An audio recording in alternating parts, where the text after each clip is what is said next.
Stand by to launch FanStream Sports. 3,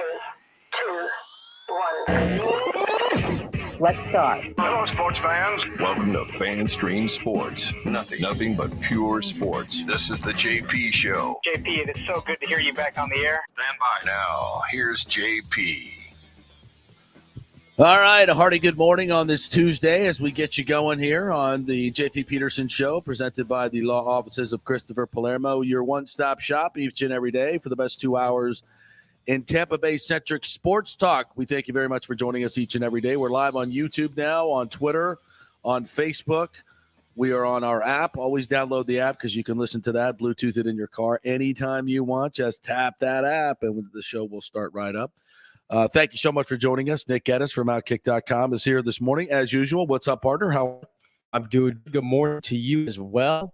To get in today, Many topics. many topics to get Lots into of today. topics today. You know, Monday's like a news breakdown day. Tuesday is kind of a topics day. We got lots of good topics here for you today that we're going to discuss and update a bunch of stuff. So sit back and relax. We got the great Scott Reynolds from Pewter Report joining us at 10:30.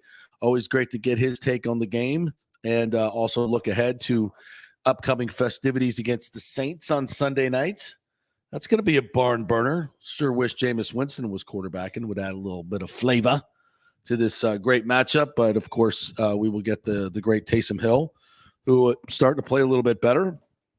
So we'll be breaking that game down as we go through. TJ Reeves is going to join us at 11:15. Bucs sideline guys, so we'll do more on that. Of course, he's very much involved at the Box podcast. So we're talking a little Jake Paul, Tyrone Woodley, Frank Gore, Darren Williams. That thing's coming up at the end of the week, Saturday night.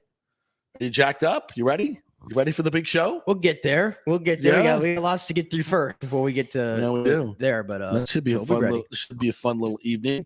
National Signing Day, early signing day is tomorrow, and boy, I wish they'd get rid of that in a heartbeat. We need to. It's such a drain on players and coaches. It's really affected coaching changes more than anything else. And of course, once again, the players get screwed. Coaches have to leave. They, interim coaches come in for bowl games. It's really making the bowl season such an afterthought now. Yeah, it really is. And we do have already Florida too. I think 10 players already have opted out. Wow. Anthony Richardson, the biggest one, Jacob Copeland, Zachary Carter. So basically their best players opting out of this bowl game. So what the hell's going on there? Yeah. They're scared. They're scared, JP. They're scared. Go ahead, talk some trash. They're scared. UCF, man. You got your UCF gear and on I can today. already hear the excuses rolling in. You already know it. Oh, yeah. I already hear the excuses. Oh, yeah. coming, so. Yeah. I mean, it's really hard for me to, anybody who's going in the NFL draft, it's really hard for anyone, even an alumnus, to say, you know what, you guys, you need to go play the game. Because it's just, there's too much at stake. There's just too much money at stake.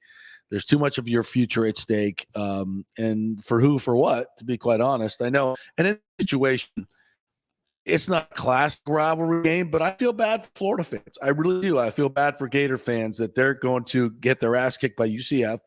You're never going to hear the end of it. And even if you go to the qualifiers, well, none of our players play. It doesn't matter. Doesn't matter. You got to go play the game. And, you would want guys to be a little bit more accountable, but, what are you going to do? Here's an interesting thought. As NIL moves on, bowl games are your most visible place in the postseason. So if, say, Gatorade is sponsoring you as a player and you're do you think Gatorade will be pissed off if you don't play in a big bowl game because you're getting ready for the NFL? I don't know. That's something that, will that be in their contracts that they have to play in bowl games? If they are, if I were a sponsor, I would say, yes, you got to play in the bowl game. I get my money's worth.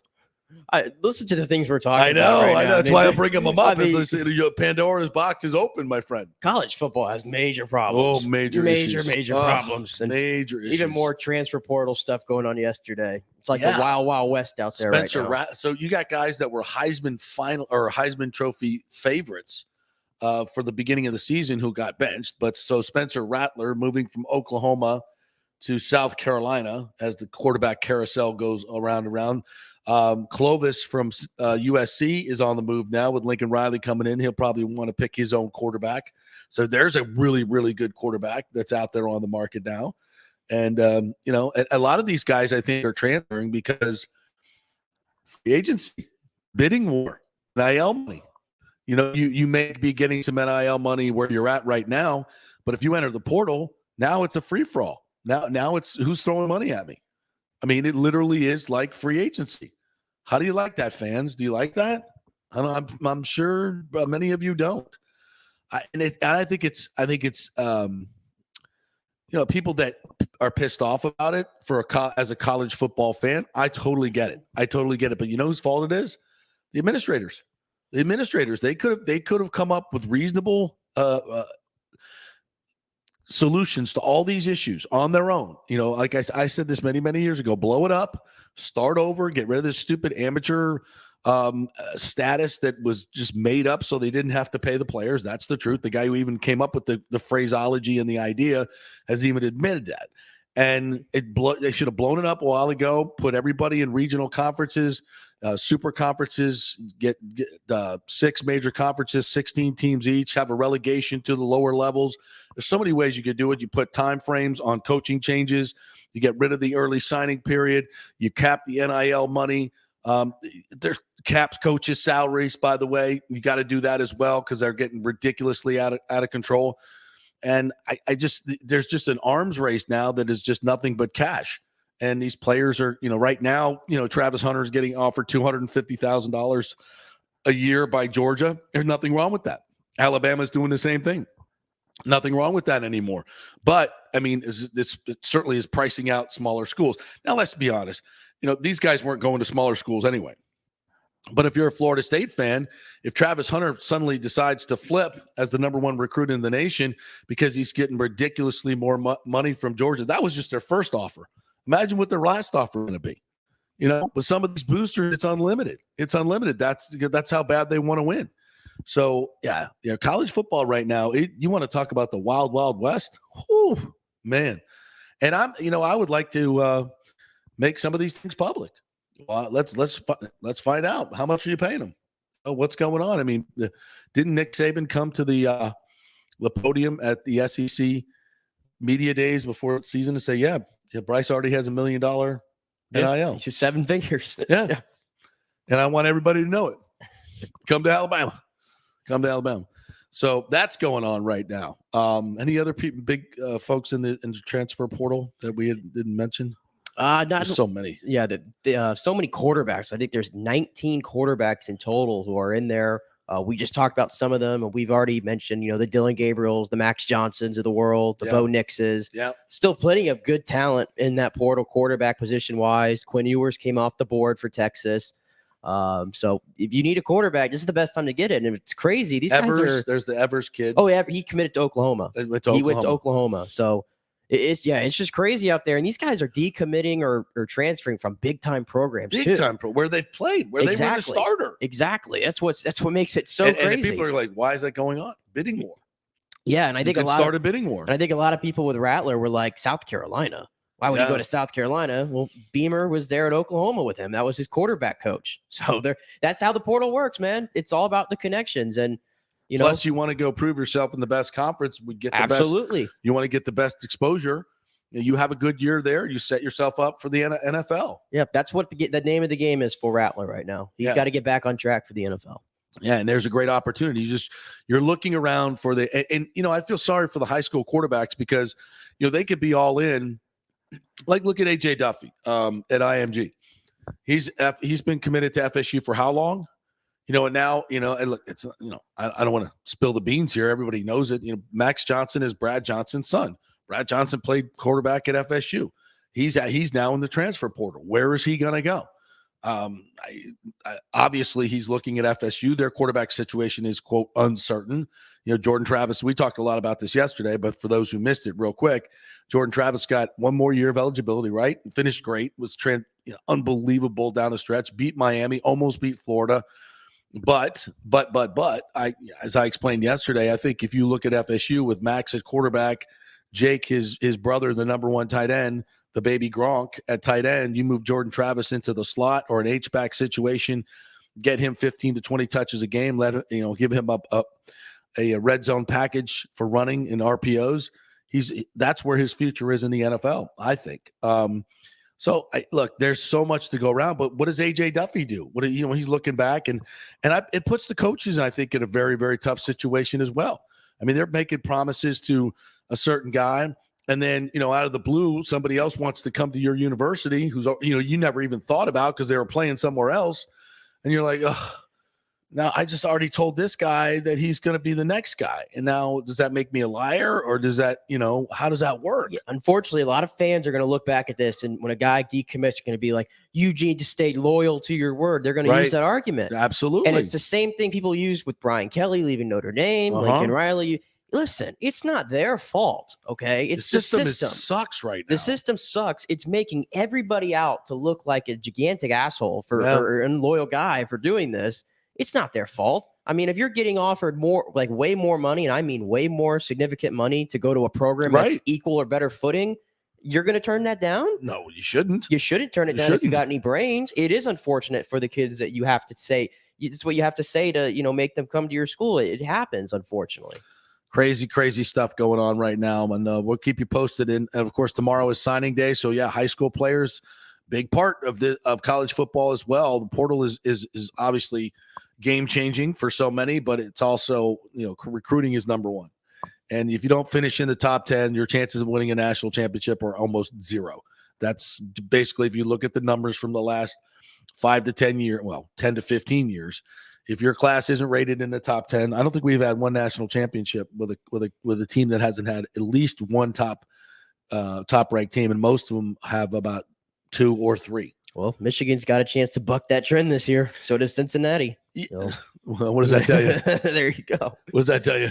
Neither one of them are winning the national championship. We'll see. We just stooged it off right there. Yeah. Stooged it off. Did you figure it out yet? I'm telling you, that's a thing. That's a thing. That's a thing. thing. The kids are saying stooged. I think so, yeah. So, and the meaning is you're telling on yourself. Giving your stooging hand. on yourself. Yeah. Yeah, you stooged Showing it your off. hand. I love this urban vernacular. Urban vernacular. I need to know it, and I need to understand the origins of it, or I don't know why. It's just a thing with me. But now I know.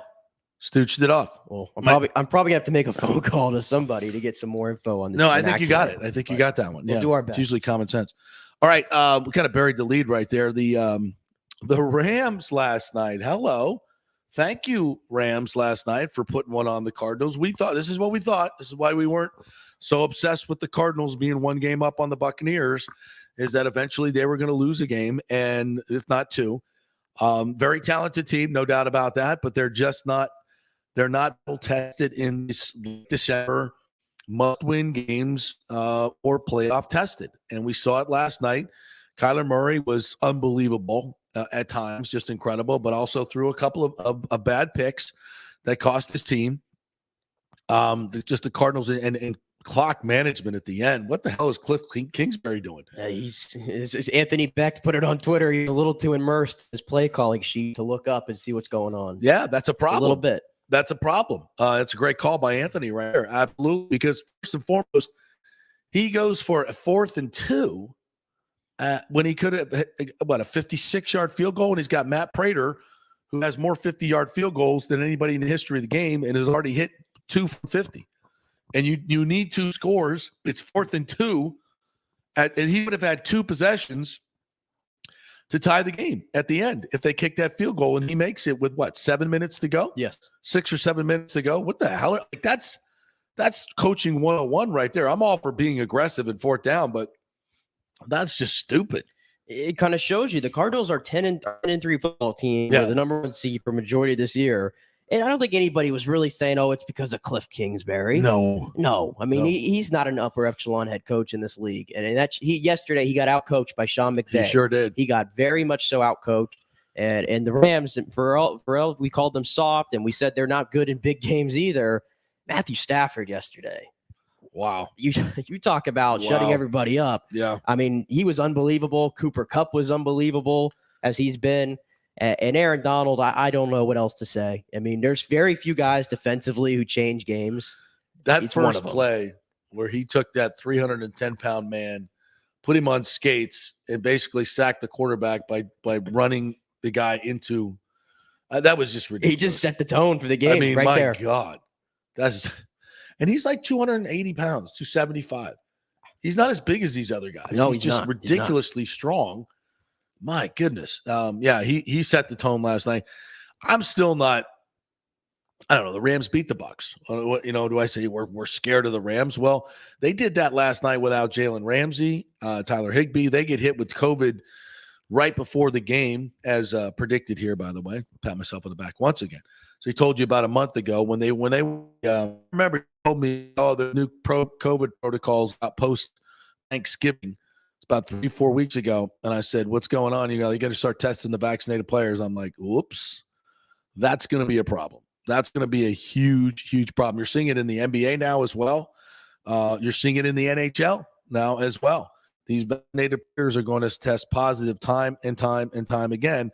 And I've heard some players say, we got to be more careful now. We got to wear masks. We got to do this.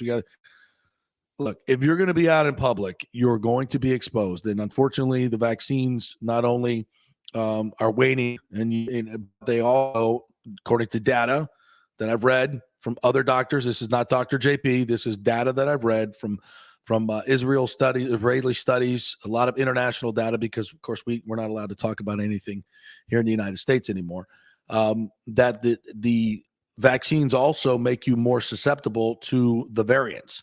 And your natural immunity isn't as good after you take the vaccine because it's targeted towards the original coronavirus. So now you're even more susceptible to get – and let's be honest, folks, nobody is getting sick in the NHL or the NFL or seriously ill. We haven't seen any of that anywhere because most people are vaccinated. And when you're vaccinated, you're not going to get seriously ill. So, all the alarmists out there about how people are, in danger over these at these teams and passing it on to coaches and everybody else, they may get it, but they're not going to get seriously ill because the vaccines keep you from getting ill. That's a good thing. That's a very good thing. So let's not freak out. Nobody's killing anybody. That's not happening. It still is a big thing, though, because I think yesterday we had 37 players total tested positive in the NFL, and that's a record for it's good last year and this year. So we're a stretch run, I told you this may decide who wins the Super Bowl over just capriciously getting these. And I think the original mandate, I don't think that's in place anymore. I think it's just the 1 week after Thanksgiving. They better stop it. Yeah. Stop testing players, I think it's for that. I think the more tricky thing is some of the protocols, and we've been over it, how they just lack kind of common sense. Like Tyler Higbee yesterday, I was astounded at this. Tyler Higbee tests positive for COVID. He has 2 tests after the next day that are both negative. Right. He doesn't have COVID. So he should be able to play Monday, right? Yes. 100%. No, he's got to take a PCR test on Monday night that he has to wait to get the result the next day. And if it's negative, then he can come off the thing on Tuesday. How's that help you? That doesn't make any sense to me. It makes zero sense. I don't. And I've given up trying to understand the protocols. Again, this is the weird part about it. We get away from what are we trying to accomplish here? We're trying to keep everybody safe, right? We're trying to keep everybody safe and play the games and make sure that nobody gets seriously ill, right? That's what we're trying to. Nobody's getting seriously ill because they're vaccinated. The susceptible people, the Bruce Arians, the Tom Moores, all these, but they're vaccinated. And if they get exposed, they might test positive, but they're not going to get seriously ill. That's the main goal here, right? Not only in football, but in society. So what are we doing? This is the microcosm of, my God, I saw the other day, the levels of suicide rates just going through the roof, the levels of dependency and addiction and overdoses going through the roof. And so much of it is attributed to these lockdowns and mask wearing and all these things that have just, we knew right from the very get-go that this was going to take a huge toll mentally on society. And we're seeing it play out right in front of us. And it's horrible, and it doesn't have to happen. We just need to use common sense and learn to live with this virus. And these protocols are they're exhibit A of completely nonsensical. Yep, they are. And bringing it back to the Bucs, though, like I said, we are in a stretch run. And to be honest, for the most part, last year, this year, I know there was the whole AB, Mike Edwards thing, whatever. Everything else the Bucs have done COVID-wise, they've been pretty perfect with it, honestly. They've been one of the only teams that haven't had a key guy really go down. I think the AB beginning of the year, one game. I think that was it with COVID in the last 2 years, a key player going down with COVID. So they've done a really good job in there. And I think they obviously take it very serious, maybe more so than other teams because of Bruce Arians, Tom Moore, some of these other guys. You know why we've been better? Why is that? It's the last thing I'll say on this. Because we live in Florida. And most people were exposed to it. Most of the players have natural immunity. And when you have natural immunity, you have much better protection. And they put the vaccine on top of it. You got double protection. But it's a natural immunity that keeps you from getting it longer and more susceptible to that. So that's good. That's a good thing. That is an absolutely good thing. And I just, I hope that these teams continue to not have anybody get seriously ill. That's the most important thing. And I don't, and the data tells us that there might be an isolated case, but that's going to happen anyway. And, and it's not just COVID. All right. So speaking of the Bucs and COVID, of course, yesterday, Bruce Arians spoke out and he was asked about the situation with Antonio Brown and Mike Edwards. We could repeat what he said, but it's probably better to listen to him. Do we have that one? His remarks? You did not include that in our slug sheet today. Well, basically what he said was, we haven't decided yet, and I'll let you know when we decide. And what they're doing right now is basically trying to take it as much time as possible, let everybody's cooler heads prevail.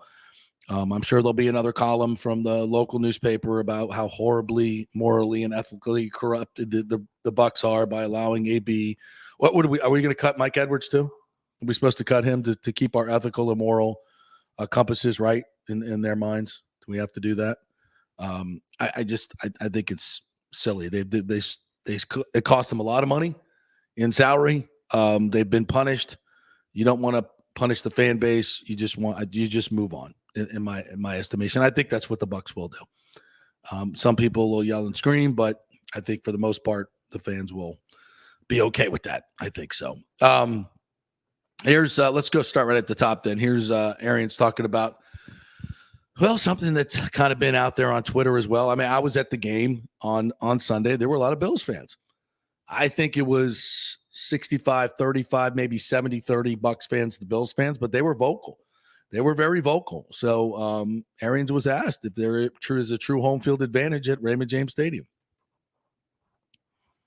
Yeah, I think even with all that, the two teams from New York always have a lot of blue over there for whatever reason. But I don't have any question. The fans, when we had the ball on defense, they were great, man. We can feed off that energy, and ain't nothing like playing playoff games at home. That's for sure. And obviously, you can't control who owns tickets and what they do with them, but I'm pretty impressed with our fans. Yeah. Is this the thing? Is this the thing? In other fan bases, are they more loyal? Is this the thing? If I'm being honest, I would have to say yes. I think our fans sell their tickets more than other fans do. And it doesn't just go for football. You could use that argument, but I think there's a lot of stadiums in the NFL that are honestly like that. I mean, I think last night I saw before the game there were supposed to be more Cardinals fans than Rams fans in that building, or other way around. Yeah. More Rams fans than Cardinals fans in that building. I think there was more Packer fans in that building when they played before. Yeah. The Chargers, because of circumstances, are never going to have a full crowd. Never. I think it's a problem in the NFL, unfortunately. I think what you have here, and Sal Capaccio came on last week on the Bills sideline reporter and said this. He goes, "We travel great everywhere. It's not just Tampa Bay. It's not just Tampa Bay selling their tickets. I think it's more about the other fan base than it is about necessarily Buccaneer fans selling their tickets. Because I'm sorry, if somebody's going to offer you 4 times the value of your ticket and you're going to sit home, you're going to sit one game out and be at home, you're not selling your playoff tickets. I get it. I mean, I don't have a problem with it. I mean, especially in these times, these financial times, if they're going to charge exorbitant amounts for tickets and you can recoup a lot of that money, I mean, it's hard to tell people not to do it. Would I rather them not? Would I rather them sell it to Bucs fans? Well, Bucs fans aren't paying 4 times the ticket price. Bills fans are. And I come at it from a different angle. I don't know how you feel about this. I understand home field advantage is a key thing. I've always kind of liked it when it's almost a 50-50 split. It's great energy. I really love it. Like, that's why I'm a big proponent of those college football games on neutral site. I know that people say you got to get rid of those. I've enjoyed going to games like that. Heck yeah. I love the hostility that kind of exists. Like a bowl game. Yeah. It makes it feel bigger to me. Florida, Georgia. Exactly. That game would not be the same if it was on just a campus, you know? Well, it brings energy when anybody has the ball. You know, it's like there's constant energy in the room. And like that game on Sunday, there was constant, like the first half, Bucs fans were going nuts. The second half, Bills fans were going nuts. And in the end, they tucked tail and took an L. And then when they're walking out, you can give them the business. And the Bucs, there's nothing better as a home team fan than watching, the Bills fans tuck tail. They've been talking crap all game long and like, take your L back to the snow, use it as a snow shovel. And I thought they've been better, honestly, this year in that department. I mean, the Giants game, we were there. I didn't see that many Giants fans. Could hardly even hear them, honestly. Yeah, there were. Yeah, the Bills fan definitely. The Bills fans, Cowboys, a lot of Cowboy fans. Week 1, a lot of Cowboy fans. Yeah, exactly. But to say that there's not a home field advantage, I mean, it was loud for the home team. It gets loud. It gets very loud. Really loud for the home team, no question about it. I was watching the TV replay, and honestly, it sounded worse on TV than it did actually in the bowl, I think, in terms of Bills fans. I don't know why, but it just, maybe there were mics more situated on the visitor side. I don't know, or they were cranking up the sound. I don't know, but I think it was amplified a little bit on TV. That's just my opinion. All right. He was also asked about Richard Sherman adjusting to safety. Richard, obviously he had the pick, which was more a product of the pass rush and a bad decision on Josh Allen's part. But, he was there and he caught the ball. That was good. But he also missed a couple of key tackles. He missed one on Dawson Knox coming up really just out of control, and that almost cost him the game. So I would give him a mixed bag on his first game at safety. Here's Arians evaluating Richard Sherman. Well, he had a good interception and put himself in position a couple times. There was only one mistake that on a check that we didn't make, but Richard shows smart and just gave us depth, and he's got great ball. He's got great ball skills. So if it's around him, he's going to get an interception. Yeah, that's for damn sure. We talked about this last week when they moved him to safety. That he's probably gonna hurt you in a couple plays, but if he can make up for it by getting a big turnover, which he did, that's what you want. And then just the guy's had more interceptions than anybody in the league since he got in. So you don't necessarily want him coming up tackling big tight ends like that, because that's probably not going to end well. But his ball skills are unquestioned. Let's hear Bruce talk about this week's opponent, Taysom Hill, compared to Josh Allen. Very interesting answer here. Ain't no doubt. But there's only one Josh Allen. And but Taysom Hill's pretty good too. He has proved yet that he can stand in the pocket, throw like Josh Allen. So he can play a little bit different defense. Yeah, I think they may use that as quote bulletin board material, but he ain't wrong. Taysom Hill is not Josh Allen. Josh Allen put on a virtuoso performance the other night. He was fantastic, and the Bucs took his best shot and beat him. And that's another pelt on the wall for you as a Buccaneers defense to take a guy's best shot like that and beat him. I went back and looked at the tape though. There were probably 3 or 4 missed opportunities by Josh Allen. The Bucs, they rolled the dice against him. They played a lot of man, and they came after him. Todd Bowles came after him time and time and time again. There were there was 1, 2. I'm trying to remember exactly. One to Diggs where he was open deep and the ball was thrown over the wrong shoulder. There's probably 2 or 3 of those, and that's part of it. That's why you bring the heat. It doesn't give the quarterback a chance to really set his feet, and make a good throw, and the quarterbacks that can do that, Brady, it's a difference maker. All right, we'll take a quick break. When we come back, Scott Reynolds is going to join us from Pewter Report, and we'll get his take on the Bucs win over the Bills, and we'll look ahead to the Saints as well. 3-minute break. Stay with us.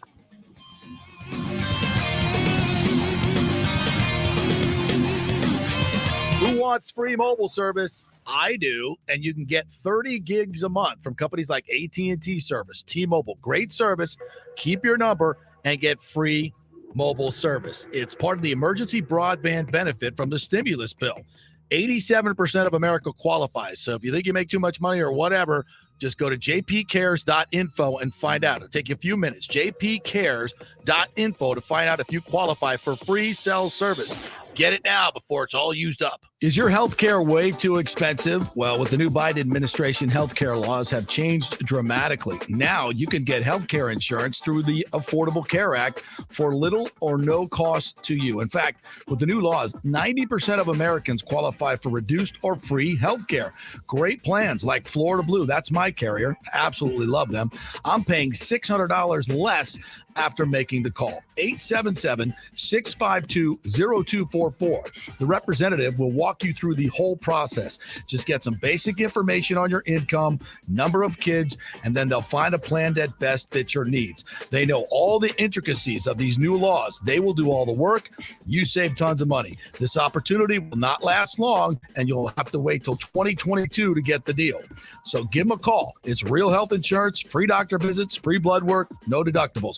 877-652-0244. 877-652-0244. Are you in the market for a refinance or looking for a new home? You got to call my man, Fitz the Mortgage Guy, Scott Fitzgerald at American Mortgage Services. I have got literally a notebook here of testimonials on what a great job he's done for so many of our listeners. Scott saved me $1,200 up front. Scott paid for my appraisal. Scott got my PMI taken off.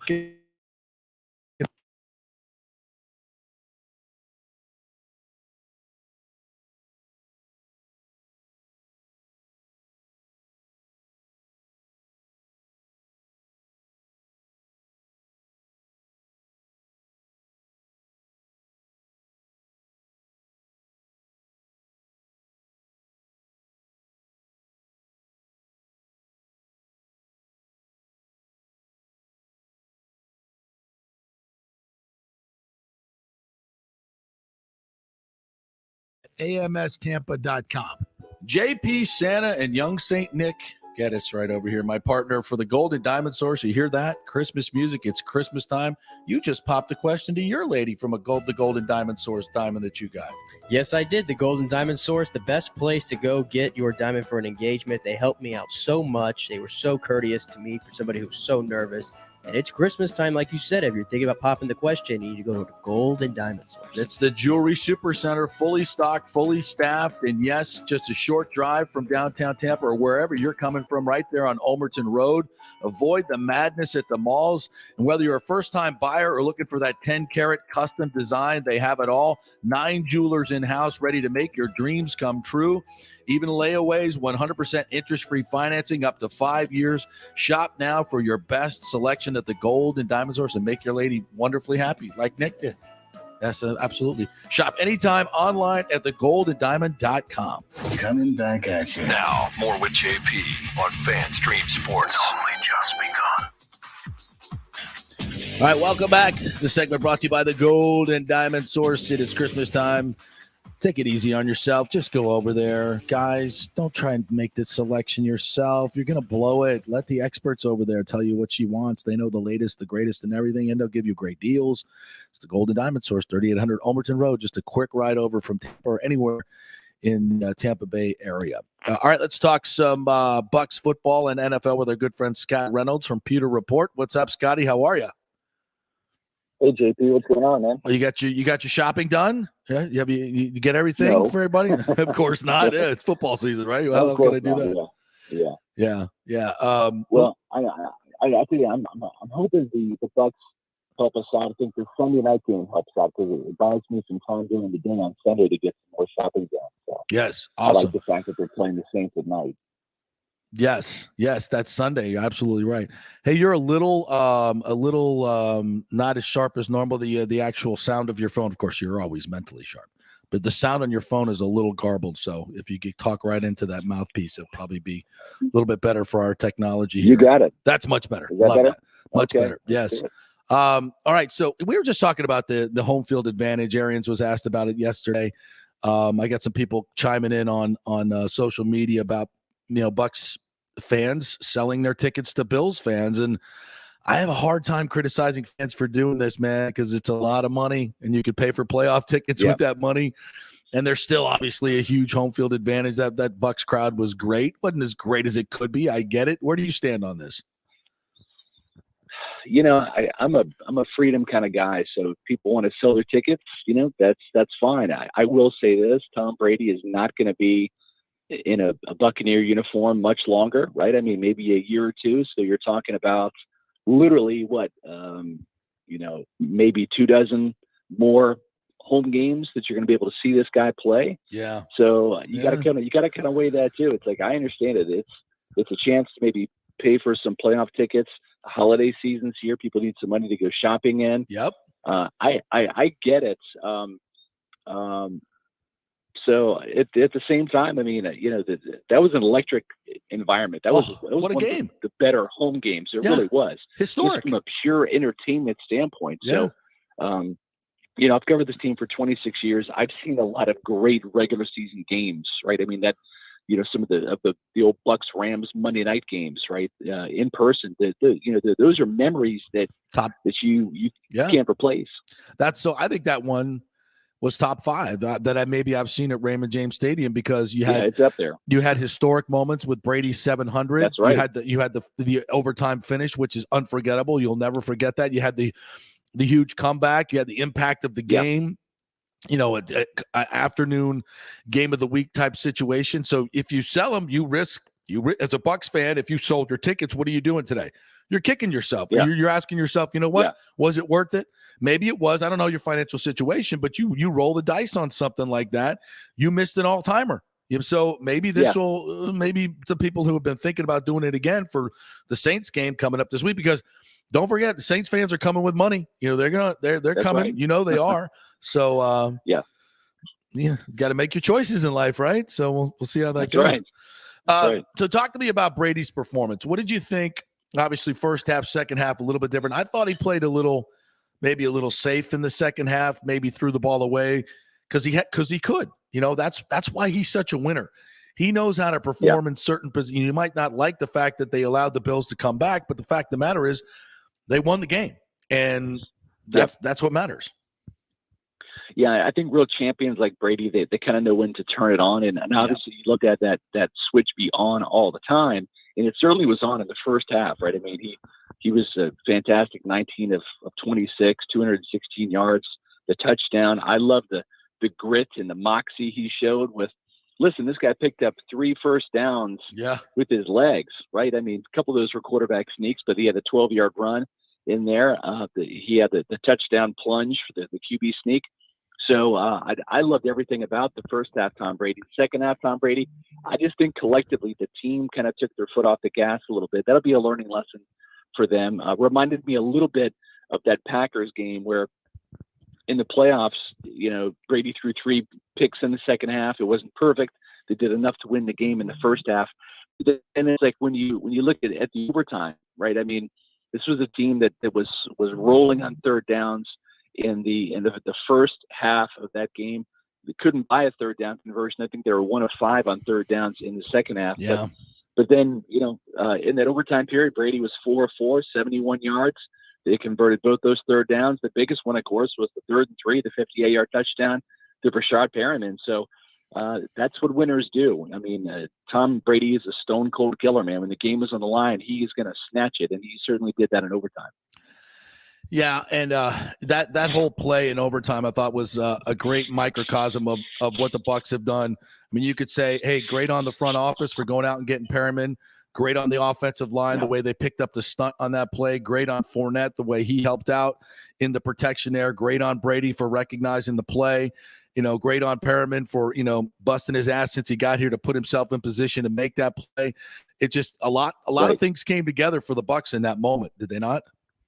Yeah, they did. And let's talk about the defense, too. The defense in the second half was just gassed. Yeah, totally. You saw that. So the defense, they gave up 24 points in the second half.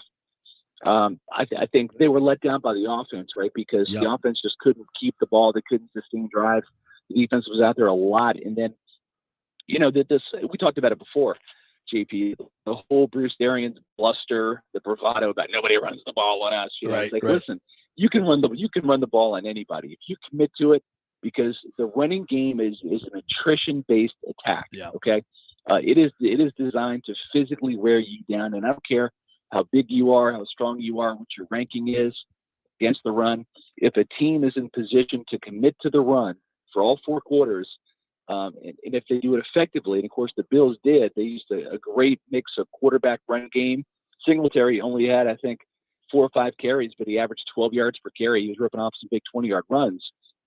You can wear down even the Tampa Bay defense, which is what happened. Yep. And the beauty of the quarterback run game, and guess what? You're going to see that a bunch. Sean Payton, his eyes have to be just wide open, and he's got to be drooling a little bit, seeing what Josh Allen was able to do with the QB run game. Because, oh, by the way, you've got a quarterback in Taysom Hill that's going to be having about 10 to 12 carries as well against this Bucs defense, running some of those same plays.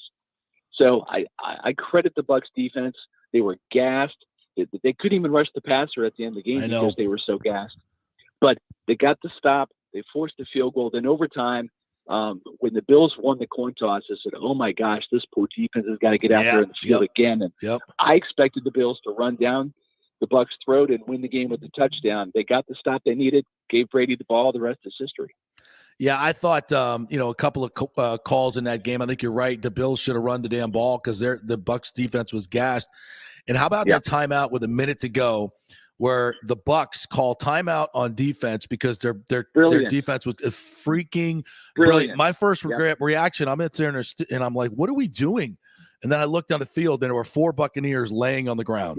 And I was like, you know what? The teams don't do this enough. I've seen it many times. Exactly right. They don't. Thank you. Talk about that.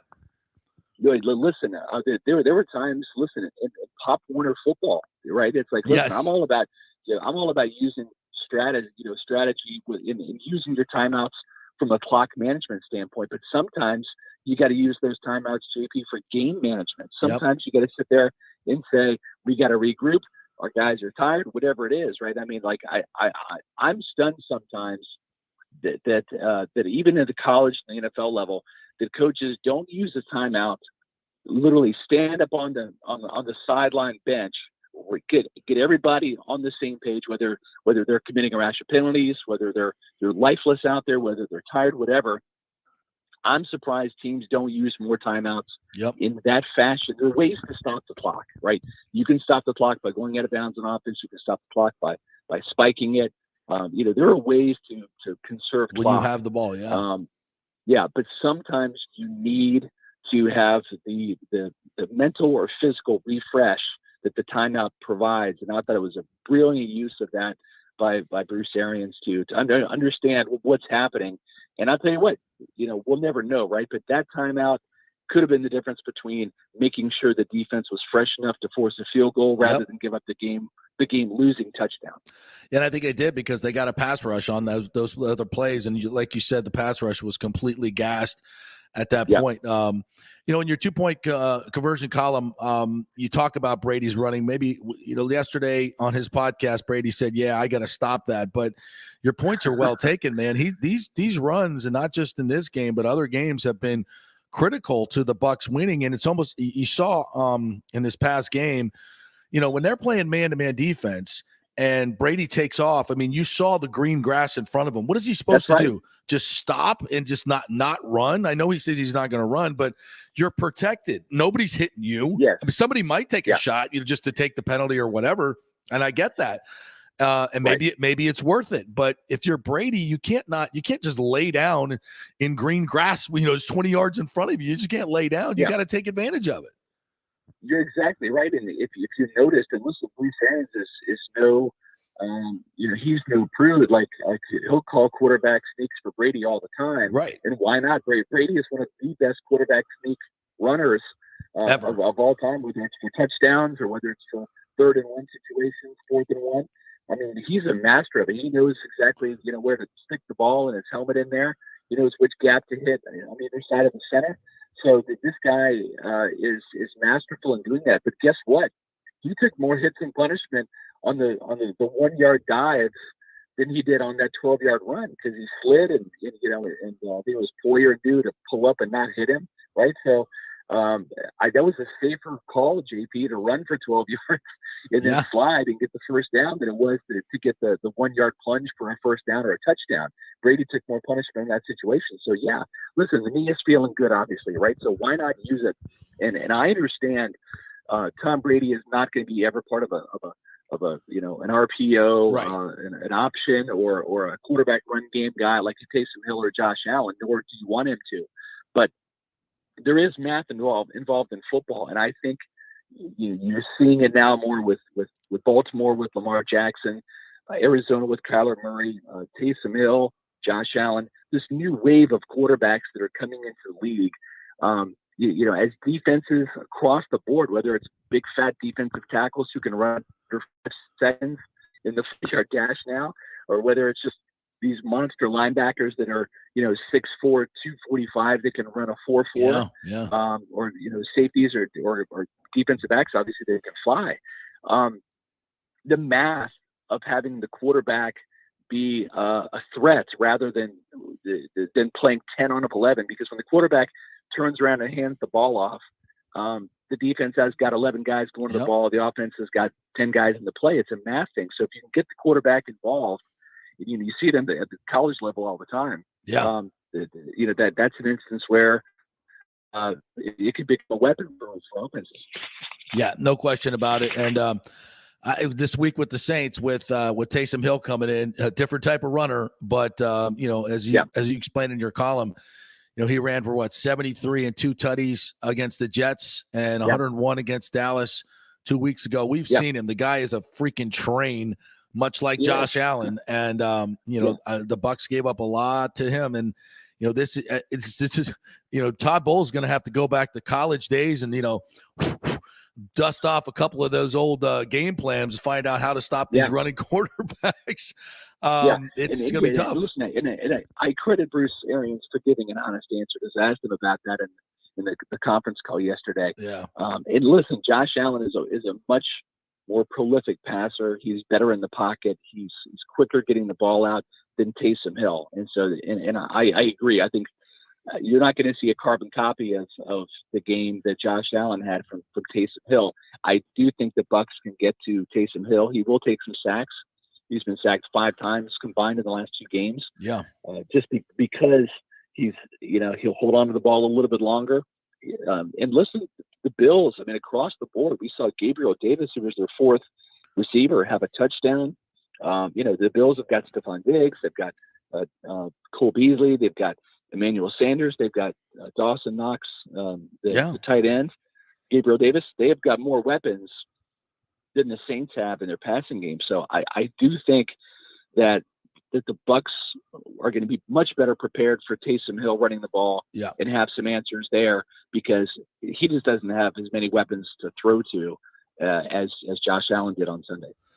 All right. He is Scott Reynolds from the Pewter Report. Tell him what's all going on at Pewter Report and all the different content avenues that you guys have. Well, we got this week's big Bucs Saints game all covered on pewterreport.com with the previews coming up this week. So be sure to check out our website if you haven't. If you're a Bucs fan, I guarantee you're going to love it. We also have got our social media engine going. We've got Pewter Report's Twitter, Facebook, and Instagram pages you can subscribe to. You can follow us at Pewter Report on all 3 of those. Plus, we've got a YouTube channel that's growing by leaps and bounds. We do podcasts on Mondays, Wednesdays, and Thursdays at 4 o'clock. They're live, or you can catch the replay podcasts on our YouTube channel. That's Pewter Report TV, Pewter Report TV on YouTube. And we also have got a pregame show, a postgame show, and even an in-game show on Bucs Sundays. So check out our YouTube channel, Pewter Report TV. All over it right there. The 2-screen experiences, as we like to call it these days. That's Great right. stuff, Scotty. Appreciate your time as always. You guys are the best. We'll check in with you next week. Looking forward to it, JP. Have a great week. Thanks, man. Appreciate it. All right. We're up on YouTube as well these days. So we're already getting some feedback on our YouTube. And you can go on there and just Google the JP Peterson Show. Please subscribe to us so you'll know when we're on. Mario Christian chimed in on YouTube, said fans selling their tickets for one game to gain for buying future playoff tickets, ? And I said, do you think that's bad or good? He goes, it's okay if you're a diehard fan that wants to experience long-term Bucs members. I won't be surprised if Lightning fans do the same thing for the similar purpose. Oh, they do. No question about it. When the Flyers come to town a couple of weeks ago, there were tons of Flyer fans in the house. And I welcomed them over the Jumbotron. I said, thanks. We see you down there, Flyer fans. Welcome. Enjoy yourselves. Thanks for your donation to the Kucherov Scholarship Fund. Spend lots of money and go check out the team store and see what a Stanley Cup ring looks like and a T-shirt. You probably haven't seen that in a while. So you can have fun with them. And I had great fun with Bills fans the other day, except for the one lady that was kind of psycho and her finger was stuck in that middle position screaming. But most of them were delightful folks to speak with and great fans. They're great fans. And I always tell people, welcome them to town. Welcome them to town. Say, spend your money. We're a tourist economy, for God's sakes. No sense in being nasty until they get nasty. And then, you got to do what you got to do. All right. We'll take a break. And when we come back, we're going to talk some Lightning. Absolutely. Let's do some Lightning. They got a big game tonight. And there's good injury news or non-injury news, as it might be. Stay with us. Quick 3-minute break.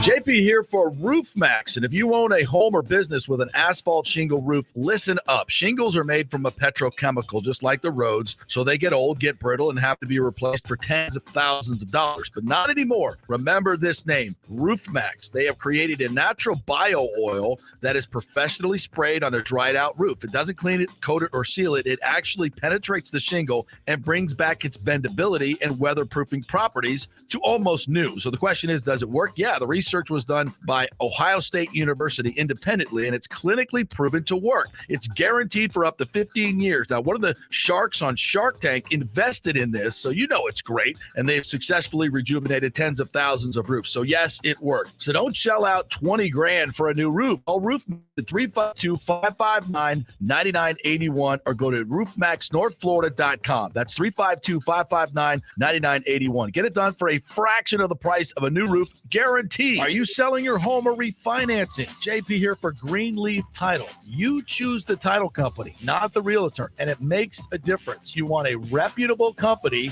that will make sure your title is safe and secure. There are a lot of scammers out there right now. So go with a trusted company like Greenleaf Title. Plus, they will close anywhere, folks, and they will send a limo to pick you up to come to the closing. Yep, the great JP Limo Closing is back. All you got to do is give them a call at 727-258-6005 or go to greenleaftitle.com. We'll set up the limo for you. They'll come pick you up. Heck, we even picked up one couple, took them to Black Rock Restaurant, one of our favorite advertisers, and then to the closing. That's how they do it at Greenleaf Title. Great service. We'll close anywhere. The lowest fees in the business. 727-258-6005 or go to greenleaftitle.com. That's greenleaftitle.com. Who wants free mobile service? I do. And you can get 30 gigs a month from companies like AT&T Service, T-Mobile. Great service. Keep your number and get free mobile service. It's part of the emergency broadband benefit from the stimulus bill. 87% of America qualifies. So if you think you make too much money or whatever, just go to jpcares.info and find out. It'll take you a few minutes. jpcares.info to find out if you qualify for free cell service. Get it now before it's all used up. Who wants free mobile service? I do. And you can get 30 gigs a month from companies like AT&T Service, T-Mobile. Great service. Keep your number and get free mobile service. It's part of the emergency broadband benefit from the stimulus bill. 87% of America qualifies. So if you think you make too much money or whatever, just go to jpcares.info and find out. It'll take you a few minutes. jpcares.info to find out if you qualify for free cell service. Get it now before it's all used up. Is your health care way too expensive? Well, with the new Biden administration, healthcare laws have changed dramatically. Now you can get healthcare insurance through the Affordable Care Act for little or no cost to you. In fact, with the new laws, 90% of Americans qualify for reduced or free healthcare. Great plans like Florida Blue. That's my carrier. Absolutely love them. I'm paying $600 less after making the call. 877-652-0244. The representative will walk you through the whole process. Just get some basic information on your income, number of kids, and then they'll find a plan that best fits your needs. They know all the intricacies of these new laws. They will do all the work. You save tons of money. This opportunity will not last long, and you'll have to wait till 2022 to get the deal. So give them a call. It's real health insurance, free doctor visits, free blood work, no deductibles. 877-652-0244. 877-652-0244. Are you in the market for a refinance or looking for a new home? You got to call my man, Fitz the Mortgage Guy, Scott Fitzgerald at American Mortgage Services. I have got literally a notebook here of testimonials on what a great job he's done for so many of our listeners. Scott saved me $1,200 up front. Scott paid for my appraisal. Scott got my PMI taken off. Scott helped me pay off my car. Well, he didn't give them money, but he refinanced everything for these folks and showed them a great strategy to get rid of a lot of their debt. He's not just a mortgage broker. He's like a financial counselor, and he's passionate to get you the lowest rate and keep you from paying those upfront lender fees. You know those folks that say, we'll pay your closing costs? Well, then they come back and hit you with all these other fees. Folks, go to a local guy who's got a great reputation, been in the business for 20 years here, to 3,000 local mortgages. Scott Fitzgerald. Email him, scott@amstampa.com. That's scott@amstampa.com. JP, Santa, and young Saint Nick. Get us right over here. My partner for the Golden Diamond Source. You hear that? Christmas music. It's Christmas time. You just popped a question to your lady from the Golden Diamond Source diamond that you got. Yes, I did. The Golden Diamond Source, the best place to go get your diamond for an engagement. They helped me out so much. They were so courteous to me for somebody who was so nervous. And it's Christmas time, like you said. If you're thinking about popping the question, you need to go to the Golden Diamond Source. It's the Jewelry Supercenter, fully stocked, fully staffed, and yes, just a short drive from downtown Tampa or wherever you're coming from, right there on Ulmerton Road. Avoid the madness at the malls. And whether you're a first-time buyer or looking for that 10-carat custom design, they have it all. 9 jewelers in-house ready to make your dreams come true. Even layaways, 100% interest-free financing up to 5 years. Shop now for your best selection at the Gold and Diamond Source and make your lady wonderfully happy, like Nick did. That's absolutely. Shop anytime online at thegoldanddiamond.com. Let's go. Right now, back to the show with JP on FanStream Sports. All right, welcome back. This segment brought to you by American Mortgage Services. Our good friend Scott Fitzgerald over there, scott@amstampa.com. If you're in the market for a refinance, and you should be, right now your home equity is going true to roof, and he will pay for your appraisal. How about that? A $500 to $700 value right there. So why not just do it? He'll pay for the appraisal, so you'll find out how much equity you have in your home. And if you got 150,000, pay off a car note that may have, be 6, 7, 8% when you can get money at % or less. He's the man to do it for you. Excuse me, a little tickle in my throat today. Scott will help you out in so many ways. I got so many great testimonials from folks that have used him. He will get you the best rate. Why go with just one company, like a mortgage in your phone, when you can have 10, 20, 30 banks competing for your business? Get the lowest rate, no upfront lender fees like so many of these big banks charges. Trust me, Scott will do a great job for you and help you out in so many ways. Glowing reviews. So hit him up, scott@amstampa.com. He's done 3 loans for me. He's the best. Scott@amstampa.com. All right. The Lightning tonight coming off a 4-0 shutout to Ottawa, but got 8 out of a possible 10 points, I believe, on the road trip. And tonight they're going to get Cirelli back. They're going to get Bogosian back. And look who was on the ice yesterday. Braden Point in a red non-contact jersey, but by all reports from our friend Joe Smith at The Athletic, skating around freely, letting that shot rip. They never said exactly what the injury was, but it was 6 to 8 weeks, so suggests a broken bone of some sort in his shoulder after that nasty run into the boards when he was tripped up as he was going for a breakaway. But it looks like he'll probably be back sooner than later, and that's good. That is very great news for Braden Point. I think back a little bit earlier than or maybe on the ice a little bit earlier than I was suspecting here. Yeah. Probably a couple weeks out, I'd have to imagine. It's the first time he's really been doing a lot of activity on the ice, but they need him. But the way they've played without him, I think 2-1, I want to say, without Braden Point in the lineup. But you definitely want him in there, no doubt about that. One of the best players in the game. But the Lightning coming home, though, for a quick little 2-game stretch here starting tonight with the Kings. Yeah, the Kings tonight, who come in here tonight. And, this is a team that Lightning last played January 29th of 2020. They won 4-2. And tonight's storylines, can the Bolts continue to play and bank points with this depleted team? Obviously, they're getting guys back, and that's good. But they've been tremendous at home. 8-1-1 in their last 10 home contests. Should be a great crowd tonight. They've been gone for a while. Very much looking forward to getting back in the arena tonight. Get our Lightning gig on, because when they're away, I mean, I think a lot of people watch, but it's just not the same Lightning energy when they're away. And they got Ottawa on Thursday, so just keep banking points while you can. Vasilevsky should be back in net tonight.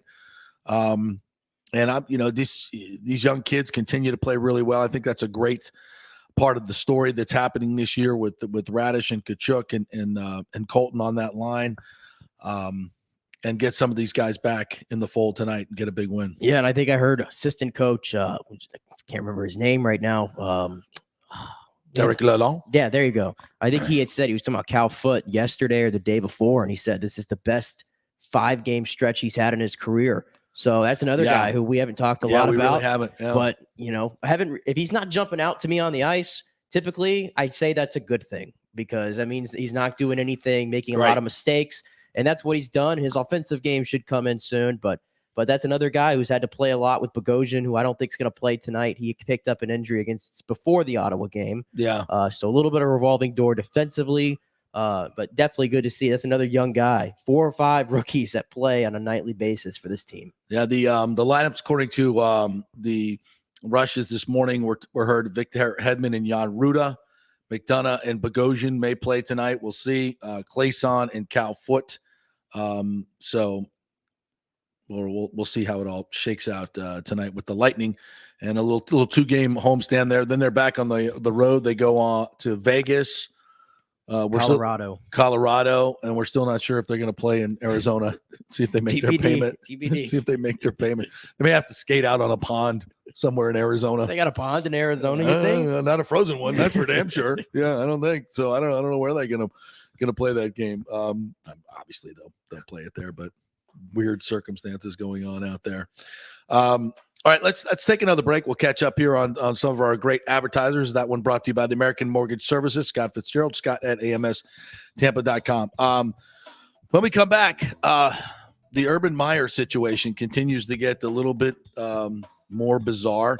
By the way, Rick Ballou, Jacksonville Jags sideline reporter, has agreed to join us at 11:35. Always great information on what's going on in Jacksonville. And is there a racial component to what's happening in Jacksonville, as brought up on ESPN? Shocker, I know. Stay with us. Who wants free mobile service? I do, and you can get 30 gigs a month from companies like AT&T Service, T-Mobile. Great service. Keep your number and get free mobile service. It's part of the emergency broadband benefit from the stimulus bill.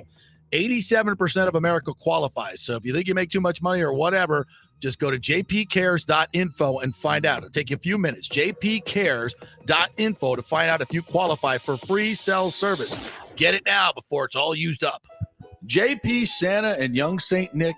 Get us right over here. My partner for the Golden Diamond Source. You hear that? Christmas music. It's Christmas time. You just popped a question to your lady from the Golden Diamond Source diamond that you got. Yes, I did. The Golden Diamond Source, the best place to go get your diamond for an engagement. They helped me out so much. They were so courteous to me for somebody who's so nervous.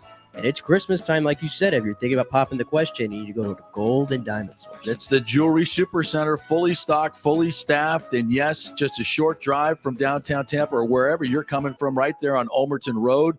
Avoid the madness at the malls. And whether you're a first-time buyer or looking for that 10-carat custom design, they have it all. 9 jewelers in-house ready to make your dreams come true.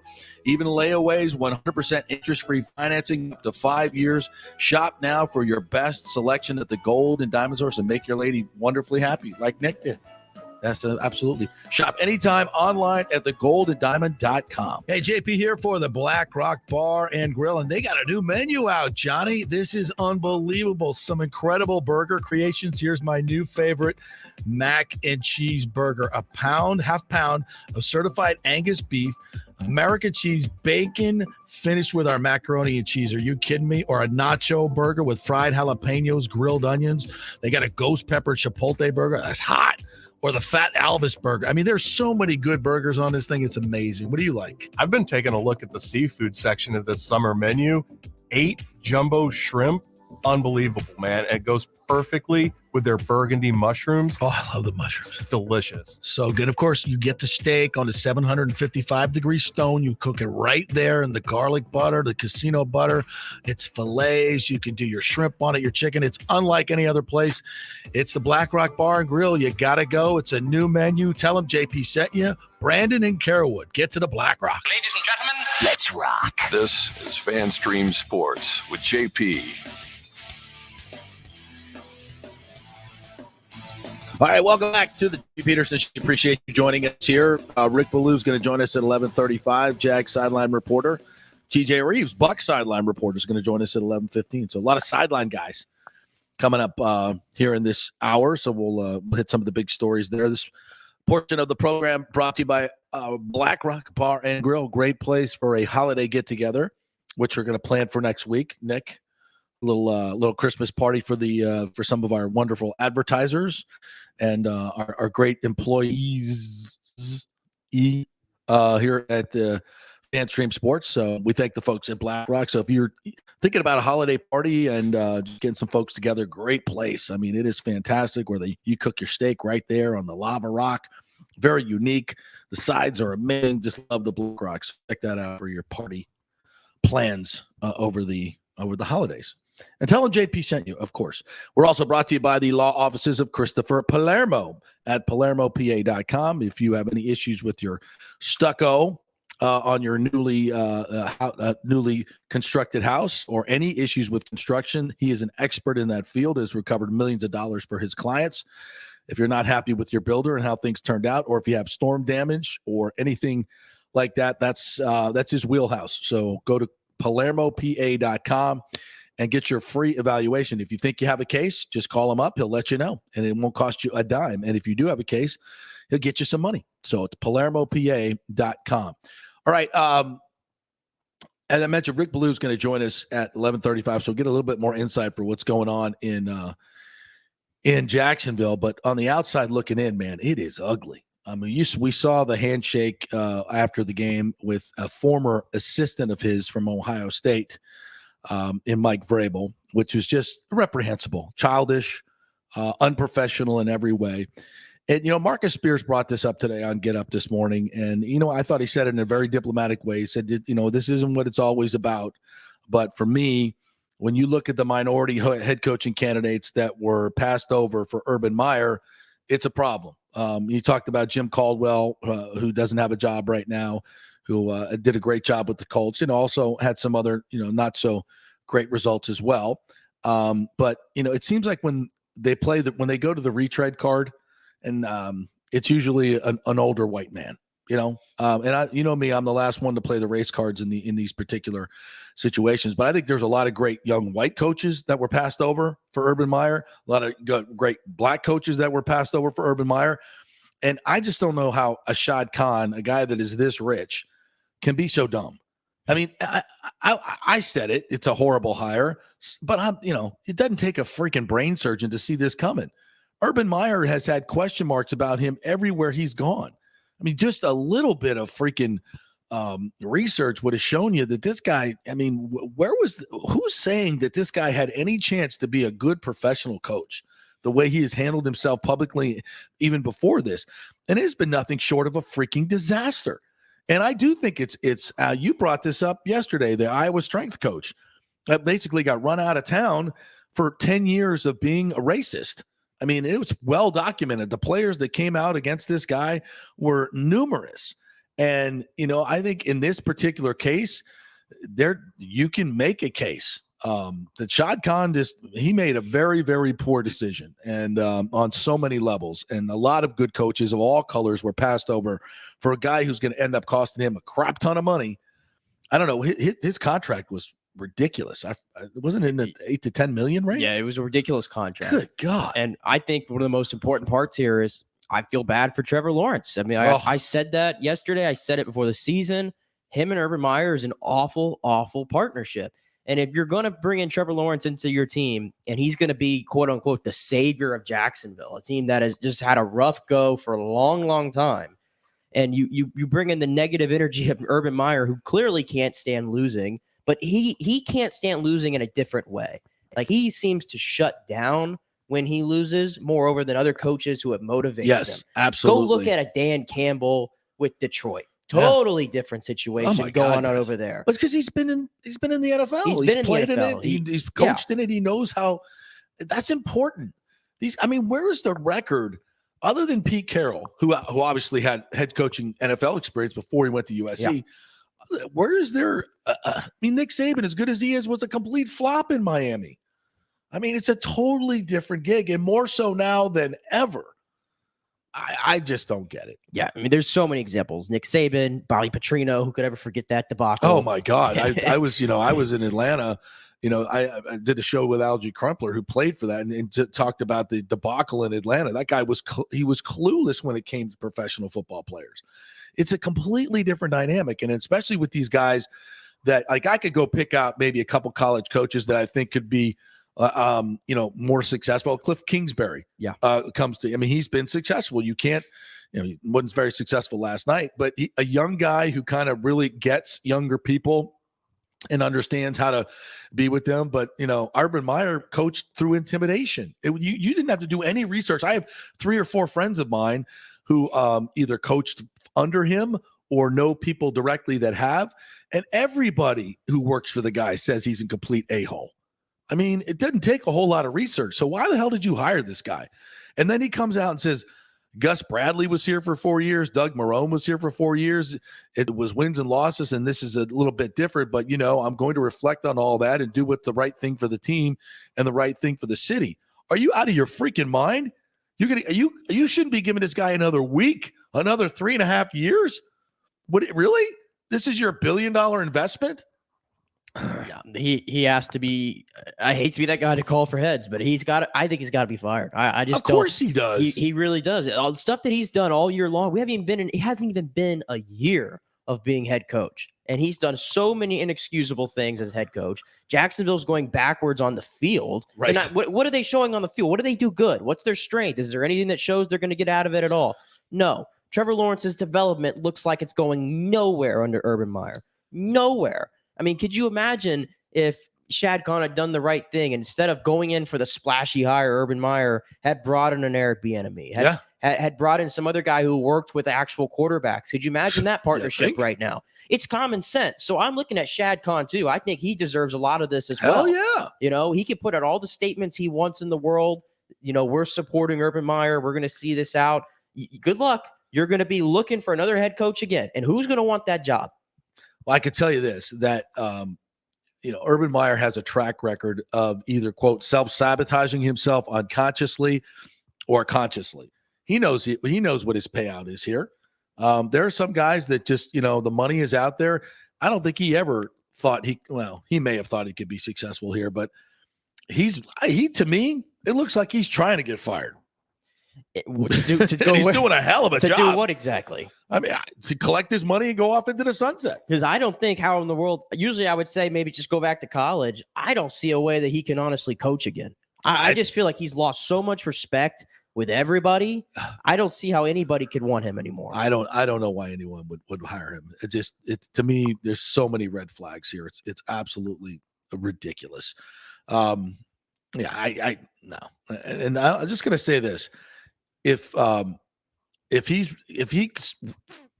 even finishes the season, I think you're going to see a revolt by the players. I mean, like in a very, very real way. I don't know what form that takes. I don't know, striking or what. I don't think it'll come to that. But I just can't. I mean, I think they've already quit on the field. I don't know what more they can do. But players don't want to do this. They want to win. They want to have the best, but you can't, if that's your leader, how do you fight for that guy? How do you fight for that guy? You can't. And when it comes to the off season, who wants to play for him in free agency? Who wants to come here? Nobody. And you look at the way he's handled the James Robinson situation. That's your best player on offense. Well, even the Tebow thing from the very beginning. There you go. The Tebow thing. That was so. It was a joke. It's not that big a deal. One spot on 90. I get it, but just in that situation, you were just showing how just completely unprepared for the professional ranks you are. It's just not the way you do it.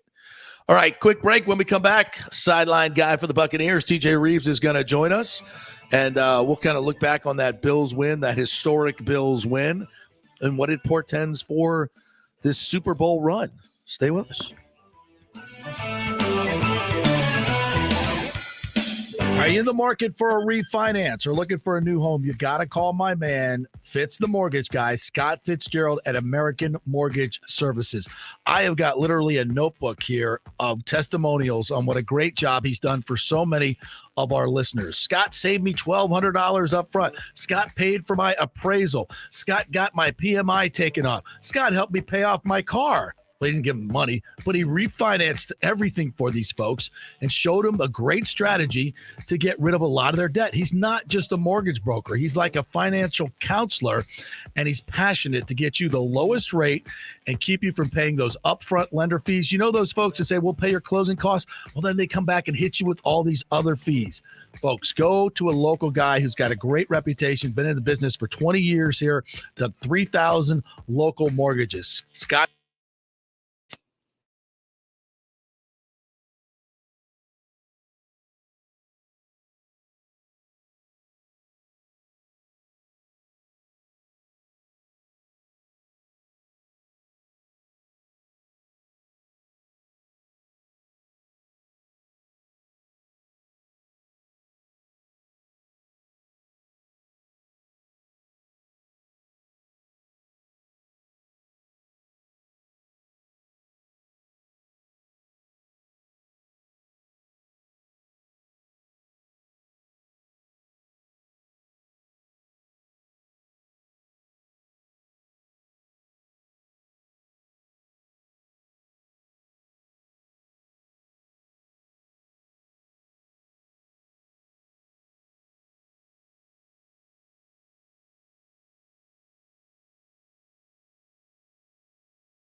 It's the Black Rock Bar and Grill. You got to go. It's a new menu. Tell them JP sent you. Brandon and Carrollwood. Get to the Black Rock.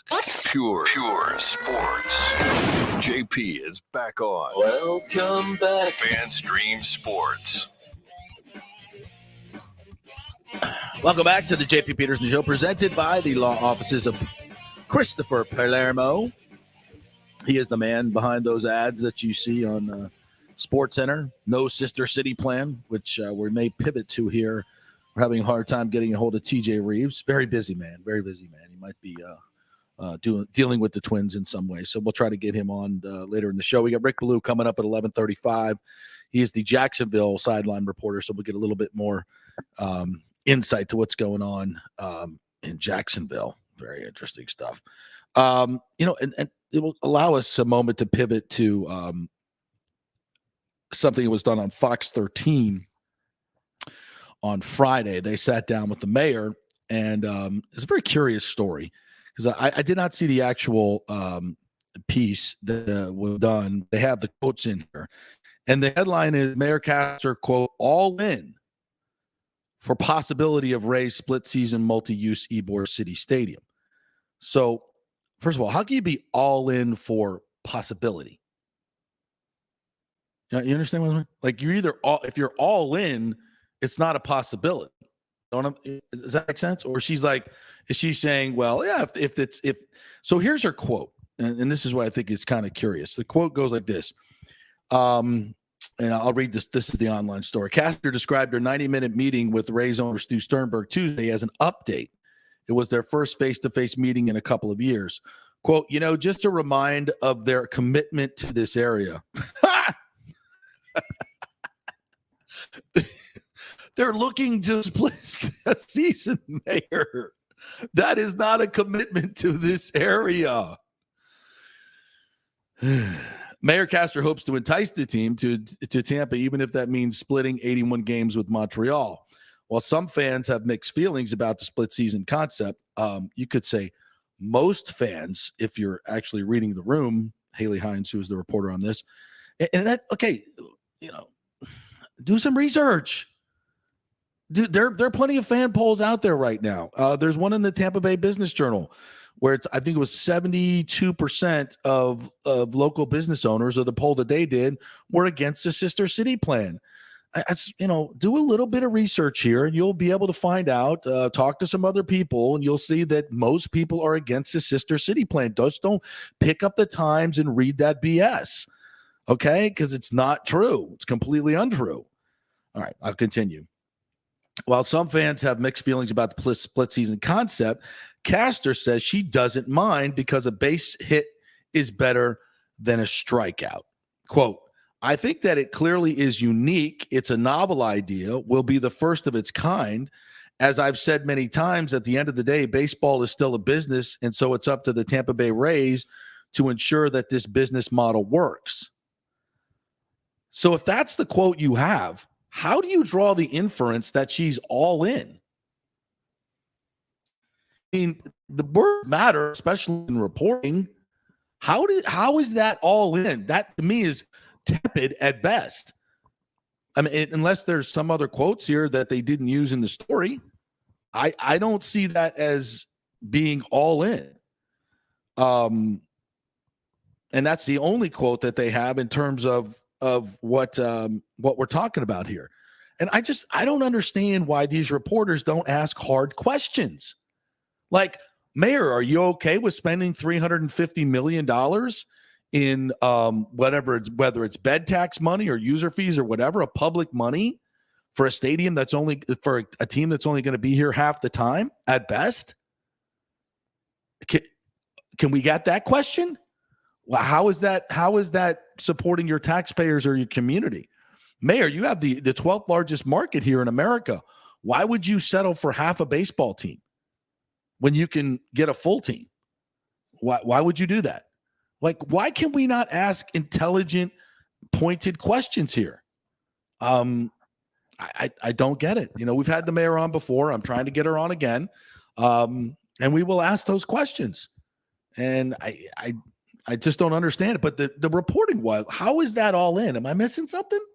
I don't get it. Now, is she listening to the split city plan? I think listening would be, she's listening to the possibility. She's evaluating the possibility. She is open to the possibility. All in? What? I don't see that. I don't really see that. When you say all in, it's like she's all in, like she's in favor of a sister city plan. That's what that means, doesn't it? I don't know. I just that seems very bizarre to me. Very, very bizarre to me.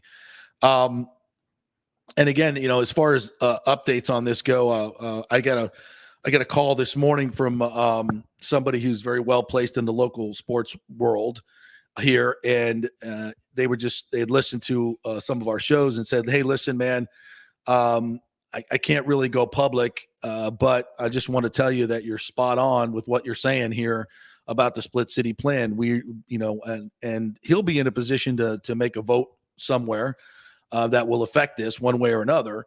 And his position is the people that are on his commission are all almost universally against the sister city plan. Here's the thing, folks. Nobody is for the sister city plan. Nobody is all in on the sister city plan. They're all like, okay, well, if it's that or nothing, that's what we want. It's such a false choice.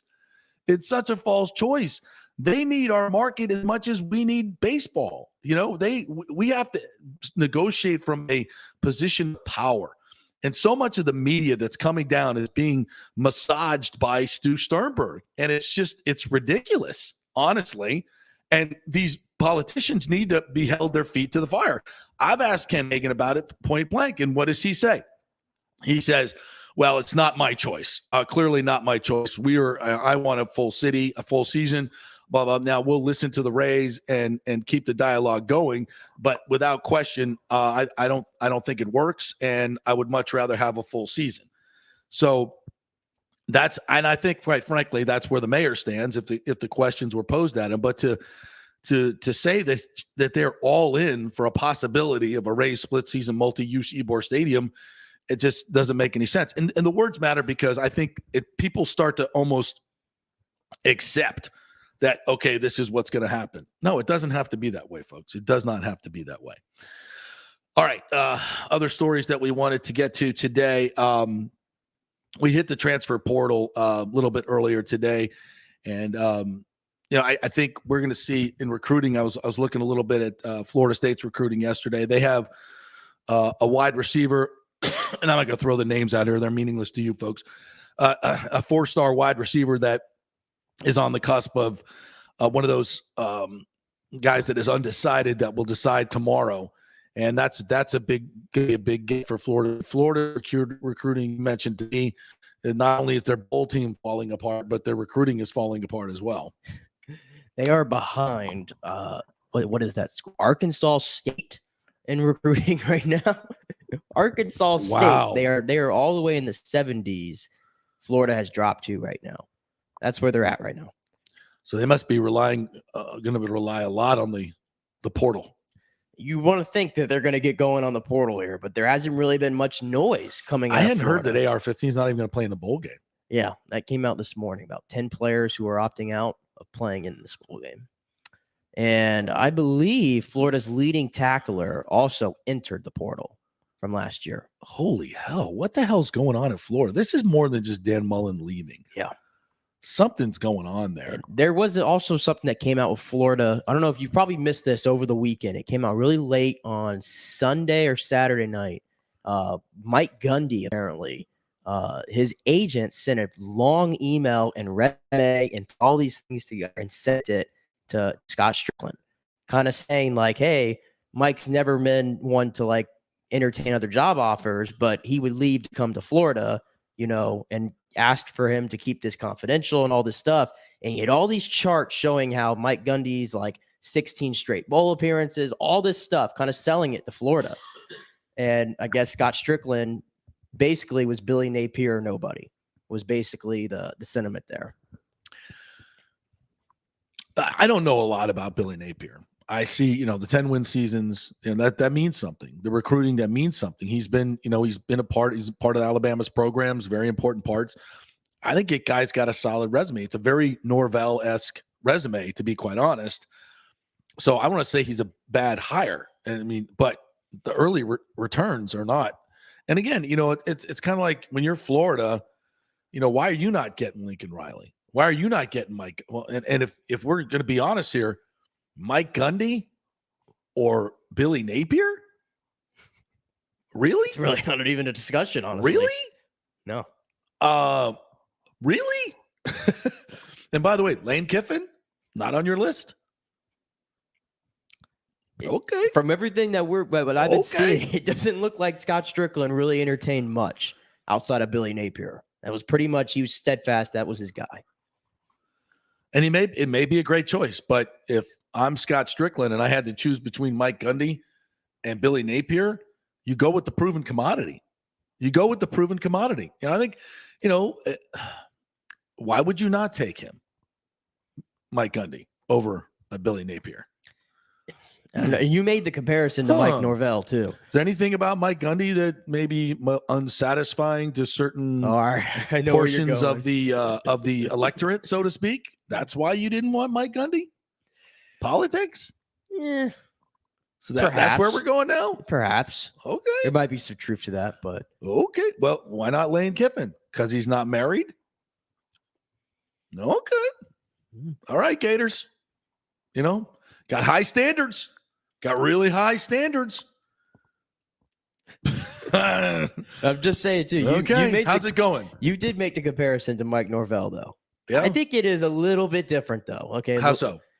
The Raging Cajuns is a little bit different than Memphis. I mean, Memphis was a team that had been in, near 6 bowls. They had won the AAC, True. which is largely known as the best conference or best group of 5. True. Yeah. There was a natural progression there. There's usually, to me, from Louisiana, just University of Louisiana, there feels like there should be a stopgap between that and Florida. A Power 5. Yeah. Somewhere in there. There feels like there should be. And not that Mike came from a Power 5, but I think, I definitely think it's a different level. And you could look at his resume and see that he played with some of the big boys and done well. Yeah. And I don't know, it's the SEC obviously is about to be a 16-team conference, maybe even more.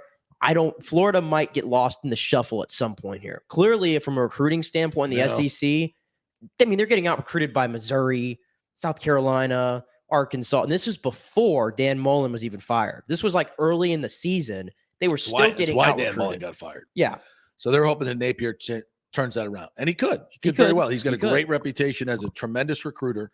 And given the resources at Florida and the new things that are coming online, he should do really, really well. He should really do well. But that being said, Lane Kiffin, Mike Gundy, and Billy Napier. Which resume does not belong? But he's a Sabanite. All right, we'll see how it goes. All right, quick break. When we come back, Rick Ballou is going to join us, sideline guy for the Jaguars, and we'll find out what the hell's going on up there in Jacksonville. He might have a few thoughts on the Florida Gators and the Seminoles as well.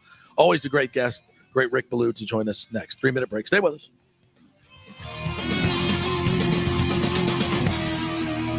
Are you in the market for a refinance or looking for a new home? You got to call my man, Fitz the Mortgage Guy, Scott Fitzgerald at American Mortgage Services. I have got literally a notebook here of testimonials on what a great job he's done for so many of our listeners. Scott saved me $1,200 up front. Scott paid for my appraisal. Scott got my PMI taken off. Scott helped me pay off my car. Well, he didn't give them money, but he refinanced everything for these folks and showed them a great strategy to get rid of a lot of their debt. He's not just a mortgage broker. He's like a financial counselor, and he's passionate to get you the lowest rate and keep you from paying those upfront lender fees. You know those folks that say, we'll pay your closing costs? Well, then they come back and hit you with all these other fees. Folks, go to a local guy who's got a great reputation, been in the business for 20 years here, done 3,000 local mortgages. Scott Fitzgerald. Email him, scott@amstampa.com. That's scott@amstampa.com. Hey, JP here for the Black Rock Bar and Grill, and they got a new menu out, Johnny. This is unbelievable. Some incredible burger creations. Here's my new favorite, mac and cheese burger. A pound, half pound of certified Angus beef, American cheese, bacon, finished with our macaroni and cheese. Are you kidding me? Or a nacho burger with fried jalapenos, grilled onions. They got a ghost pepper chipotle burger. That's hot. or the Fat Elvis burger. I mean, there's so many good burgers on this thing. It's amazing. What do you like? I've been taking a look at the seafood section of this summer menu. 8 jumbo shrimp. Unbelievable, man. It goes perfectly with their burgundy mushrooms. Oh, I love the mushrooms. It's delicious. So good. Of course, you get the steak on the 755-degree stone. You cook it right there in the garlic butter, the casino butter. It's fillets. You can do your shrimp on it, your chicken. It's unlike any other place. It's the Black Rock Bar and Grill. You got to go. It's a new menu. Tell them JP sent you. Brandon and Carrollwood. Get to the Black Rock. Who wants free mobile service? I do. And you can get 30 gigs a month from companies like AT&T Service, T-Mobile. Great service. Keep your number and get free mobile service. It's part of the emergency broadband benefit from the stimulus bill. 87% of America qualifies. So if you think you make too much money or whatever, just go to jpcares.info and find out. It'll take you a few minutes. jpcares.info to find out if you qualify for free cell service. Get it now before it's all used up. JP, Santa, and young Saint Nick. Get us right over here. My partner for the Golden Diamond Source. You hear that? Christmas music. It's Christmas time. You just popped a question to your lady from the Golden Diamond Source diamond that you got. Yes, I did. The Golden Diamond Source, the best place to go get your diamond for an engagement. They helped me out so much. They were so courteous to me for somebody who's so nervous. And it's Christmas time, like you said. If you're thinking about popping the question, you need to go to the Golden Diamond Source. It's the Jewelry Supercenter, fully stocked, fully staffed, and yes, just a short drive from downtown Tampa or wherever you're coming from, right there on Ulmerton Road. Avoid the madness at the malls. And whether you're a first-time buyer or looking for that 10-carat custom design, they have it all. 9 jewelers in-house ready to make your dreams come true.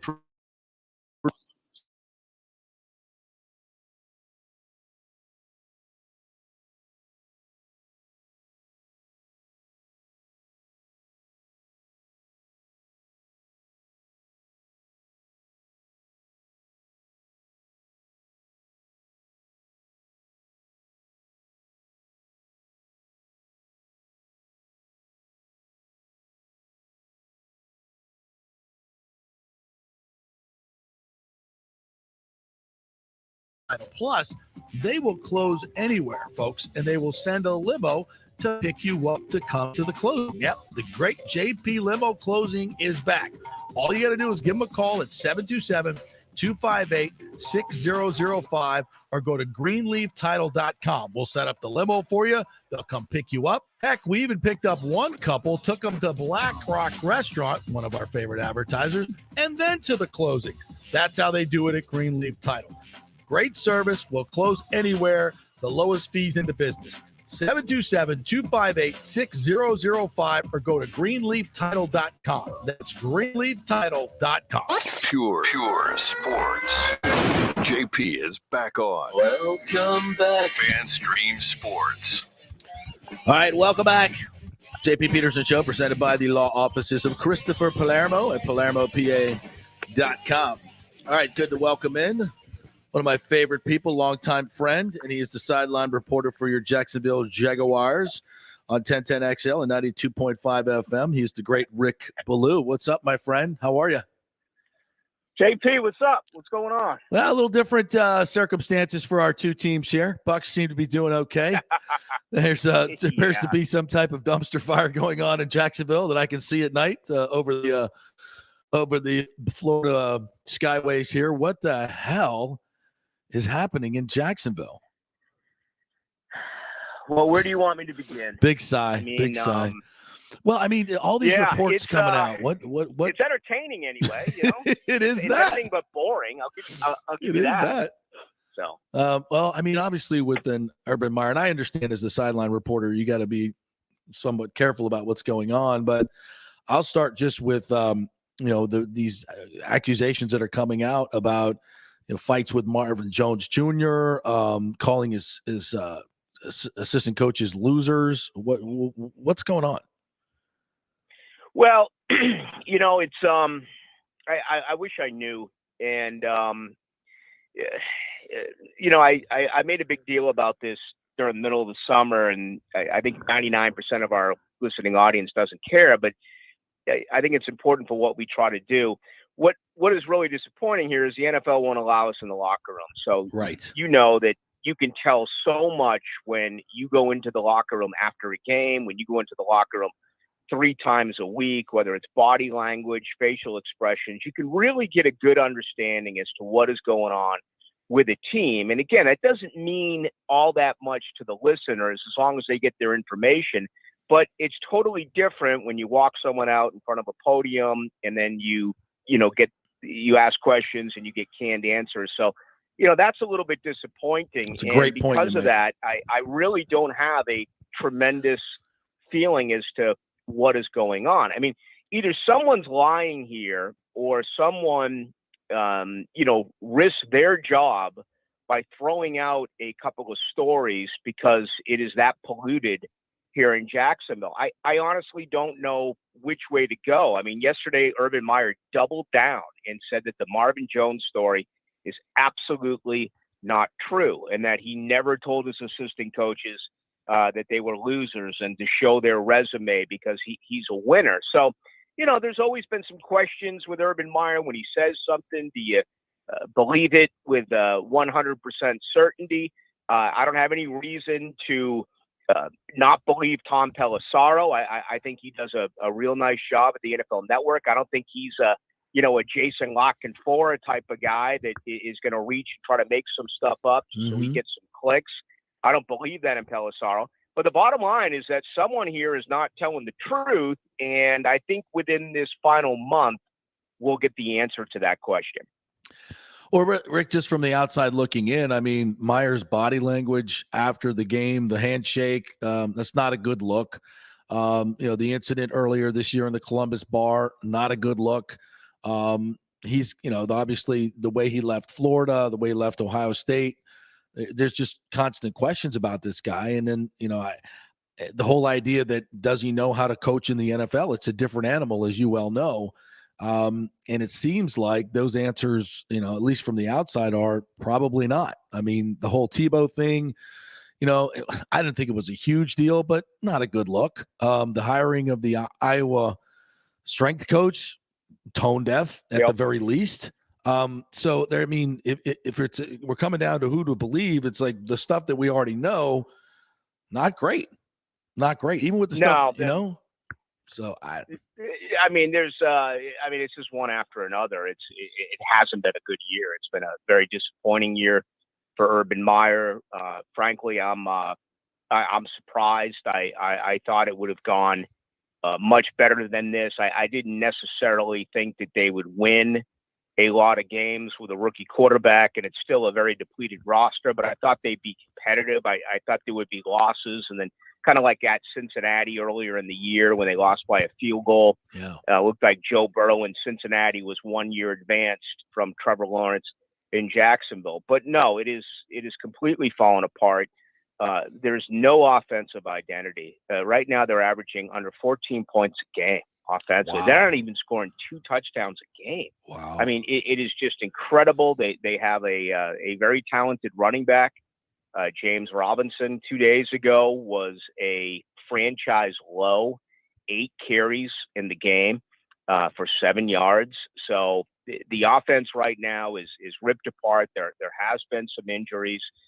Defensively, they're playing well enough to win some games. I mean, this is a 10-0 game on Sunday, midway through the third quarter. But again, Darrell Bevel, very questionable play calls, passing when they should have run.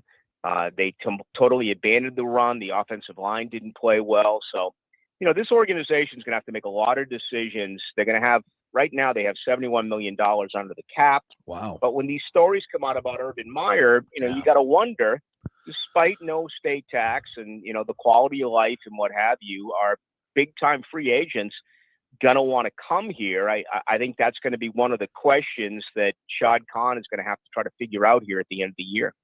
Yeah, that's it. Rick Ballou joining us here, sideline reporter for the Jags. Those are the things you mentioned. Jacksonville, everybody said, no way Brady's coming to Tampa Bay, right? But when you dress it all down, Florida's a great place to play NFL football for all the reasons that you just answered. But you got to have some organizational integrity, and that's something that the Jags have just not really had. I mean, whether it was Tom Coughlin's issues or now Urban Meyer's issues, it seems like there's self-inflicted wounds here that just hiring the right people might go a long way towards helping. No? There's no doubt. And, I remember I did a weekly show. Actually, going back about 6 or 7 years ago, there was a free agent who came in, and, I asked him, I said, why'd you come here? Was it because of the quality of life? Was it because of the fishing and the golf? He said, no, man, I made the most amount of money here.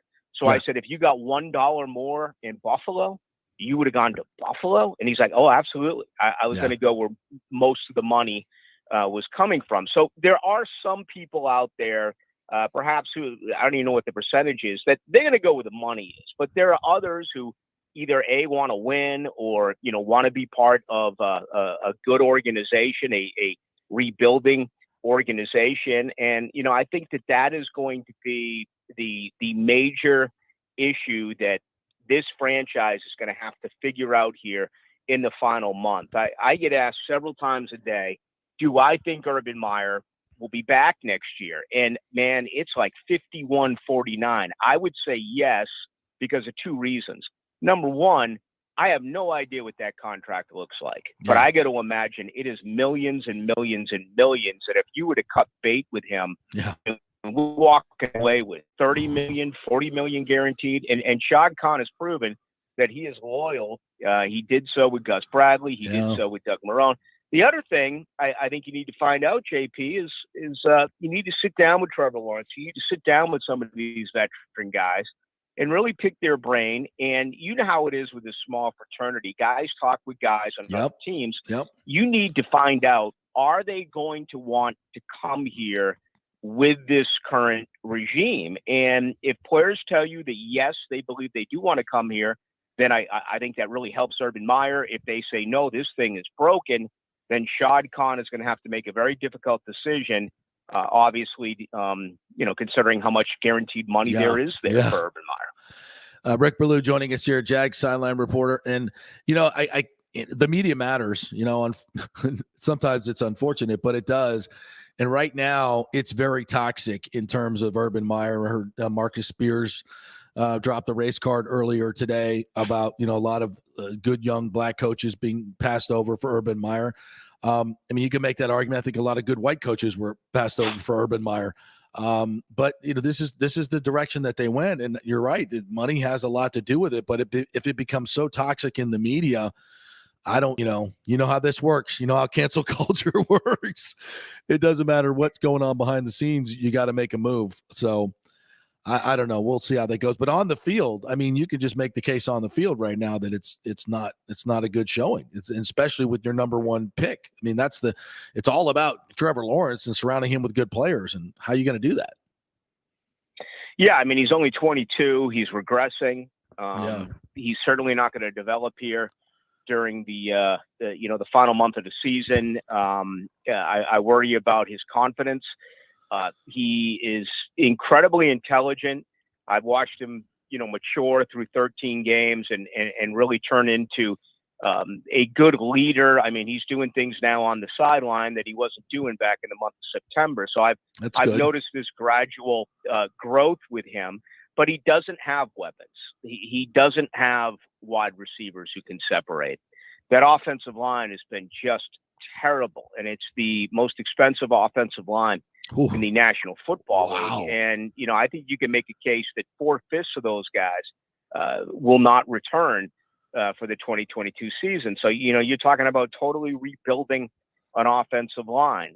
It hasn't worked out with Darrell Bevell as the play caller. So, the best thing that could happen for Trevor Lawrence right now is for this season to end today and for him to work mechanically on, what he needs to get better at. And, at this point, the only thing that you want with Trevor Lawrence is you don't want him getting hurt. Right. You don't want it to affect the beginning of the 2022 season. But yeah, this guy never lost in high school. He was 38-2 in college. And here he is now 2-11 in the National Football League. So I can't imagine what he's dealing with personally right now. He's lost,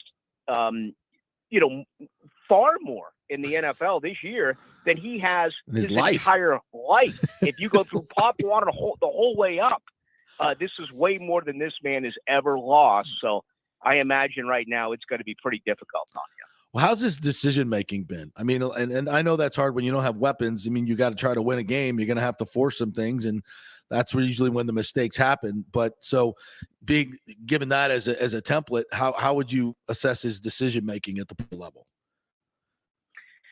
I think it's gone down a little bit since midway through the year. It's been a lot of dinking and dunking. One of those interceptions he threw on Sunday, he finally stretched the defense, and they threw 3 deep balls late in the football game, which was encouraging. I mean, with a team that is consistently trailing, you would think they would at least take some shots. Mm-hmm. And as a football team, they haven't. Accuracy has been an issue. He's missed some layups. He's missed some easy throws. I think he really missed Travis Etienne, who was going to be his security blanket. Yeah, if you look back at Clemson, his Good receptions grew year after year after year, and he's not around. And again, I mean, this is one team. You look at the Bucs wide receivers. I mean, any one of those top 3 guys would come in here and automatically be the top wide receiver. Gronk would be, no question, the top tight end. I mean, there's just not. There's been a setback this year for Laviska Shenault. Marvin Jones Jr. is a quality wide receiver, but he doesn't have the speed. They lost their down field threat in DJ Chark. He went out very early in the season. So, there's just not a lot of talent right now on the offensive side of the football. And, I think that's part of the reason why it's not working at this point for Trevor Lawrence. Wow. Rick Ballou joining us here, sideline reporter for the Jags, also has his own show there on 1010XL. Big college guy. Recruiting happens tomorrow, my friend. FSU making a strong pitch. Could you believe how this season turned out to where the Florida program is right now and where FSU's program is right now? In Miami, what they're doing. No, it's never would have believed it. That's why I'm still peeved that the Noles blew that opportunity to go in there and win a game. I read where Mike Norvell is talking with the new athletic director about putting up a standalone building, and they're spending all this time trying to put that together. I'm like, why don't you watch some film and learn to get a guy who can catch a punt and get a kicker who can make an onside kick and get some offensive linemen who don't have false starts each and every game. But anyway, it is going to be a very good signing day tomorrow. So, they're going to start to get some better kids in there, and that's what you got to do. I will give Mike Norvell credit for that. I think COVID affected him, JP, more than anyone. Big time. Because he doesn't know the state. Manny knew the state. Dan Mellon knew the state. Kirby Smart knew the state. And then, he gets to Tallahassee, and he can't go out and pound the pavement because of COVID. So I think it was a setback. Big time. But, it looks like it's working this year, but it'll be nice to see those signatures come in. Yeah, I think, if they can get the other Marvin Jones Jr., and hold on to the guys that they have. There's another big receiver out there too. That this class could flip the top 5, and that would be huge. I think he's doing it. I think once he got able to get out and be face to face with a lot of these people, I think his authenticity is really resonated to a lot of players and a lot of coaches. So, and then to see Florida, we were just talking about this. The reports coming out, all the 10 players are not going to play in the bowl game. They've lost many of their top recruits with the hiring of Napier, including their key quarterback recruit. And now this surfaces that Mike Gundy wanted the Florida job, and they chose Napier over Mike Gundy, and they didn't even consider Lane Kiffin. Okay. Yeah. All right. I mean, listen, I think Napier's a good hire. He's 42. I think Mario Cristobal's a good hire. Yep, I agree. But I was thrilled that Lane Kiffin didn't end up at either one of those 2 jobs. Me too. I mean, and when your opponents are happy about something, you might have made a mistake. Yeah, no doubt. Great stuff, Rick Ballou. Tell everybody how they can get your great content over there in Jacksonville. Yeah, on at 6 o'clock, 6 to 8 every night on 1010XL and 92.5 FM. That's the best way to do it. And I talk a ton of college ball, talk some Jaguars and a lot of NFL, and always having a good time. Nice to be home this week after long trips to Los Angeles. And then last week, still trying to recover from a night spent on Broadway there in Nashville. But hey, it'll do it. I will say this: it's in case some of your listeners are wondering and they want to make the trip over here, because I know you guys got a late night Sunday game. There are still a few seats available for the Jacksonville-Houston game here Sunday at 1. How many are you expecting? A cozy group of 7? What's fan base is actually really good. I got to give them that. This is they get a bad rap. It's a small market. It's what an awful game, in though. the NFL, and they put 50,000-60,000 in here, regardless of the set of circumstances. So Jacksonville, we'll Houston. see what happens. It'll be interesting. Wow. Combined, these two teams score less than 28 points. What's the over-under? 35 against one another on Sunday. What's the over-under on this game? 32, 35, the lowest ever. I start bringing in my handicappers tonight, and I believe that this has a chance to be the lowest total in the history of the NFL. You always bring the great stuff, my friend. The great Rick Ballou. Check out his show and follow him on Twitter at 1010XL. Thanks, buddy. Appreciate it. See you, JP. All right. The lowest total ever. That is. Petrarca's crew might have that one. I was about to say, I feel so bad for James if he's on that one. Oh. Wow. Jacksonville versus Houston. If you want to go over and catch that game. Wow. God. I don't even think Trevor Lawrence's parents are going to be at that game. I think his wife would be dodging that one as well. We were once there, Buccaneers fans. Not too long ago, we were once Jacksonville. Yeah. Wow. We were. Wow. I remember those days. Man, feels good to be the king, doesn't it? Yeah. Imagine them looking across the state admiringly at Tampa Bay. What was it like? Maybe go back 4 years ago, and it was the Dolphins as well that were going through it, and they still are, honestly, in that stadium. But all three, we couldn't fill the stadium to worth a crap at all. Yeah, man. Wow, that's I just don't think Shad Khan is sitting there, and this is why I guess you got to spend the money to get these guys. You got to give them all this guaranteed money. Look at Brian Kelly. Look at what's going on there already at LSU. You're talking guaranteed money. Wow. I don't know about that. I mean, Shad Khan is going to be, does nobody know what the contract is? It's got to be probably 30, 40, 50, 60, 70 million guaranteed to Urban Meyer.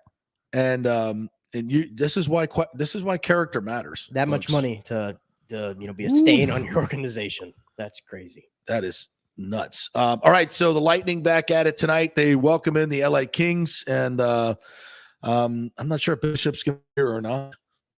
He retired. I know he's retiring. We got him from the King many years ago, or we sent him to the Kings for Eric Chernak many years ago.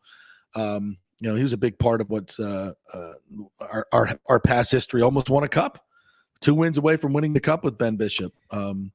Hate that he didn't get to go out on his own terms. Yeah, I really do. But yeah, one of the best players, honestly, in Lightning history. Yeah, and we got a great defenseman for him when we had to trade him, so that was good. All right, thanks, the great Scott Reynolds for joining us today, and Rick Ballou. You can catch our show each and every day, folks, 10 to 12. We're live streaming it on YouTube now. We're also on Facebook. We're on Twitter. Just follow me at FanstreamJP, at Nick Geddes News. You can get us in our show page, Twitter as well, at the JP Peterson Show. So follow that, and you will get everything you need on this great show. We're going to get TJ Reeves on tomorrow. Bruce Gradkowski will be joining us as well. We're looking for a baseball guest as well to talk stadium tomorrow. We're trying to get the mayor on. So hopefully we'll get some of those interviews coming at you this week. Have a great day, everybody. Go Bolts. See you tonight at Emily.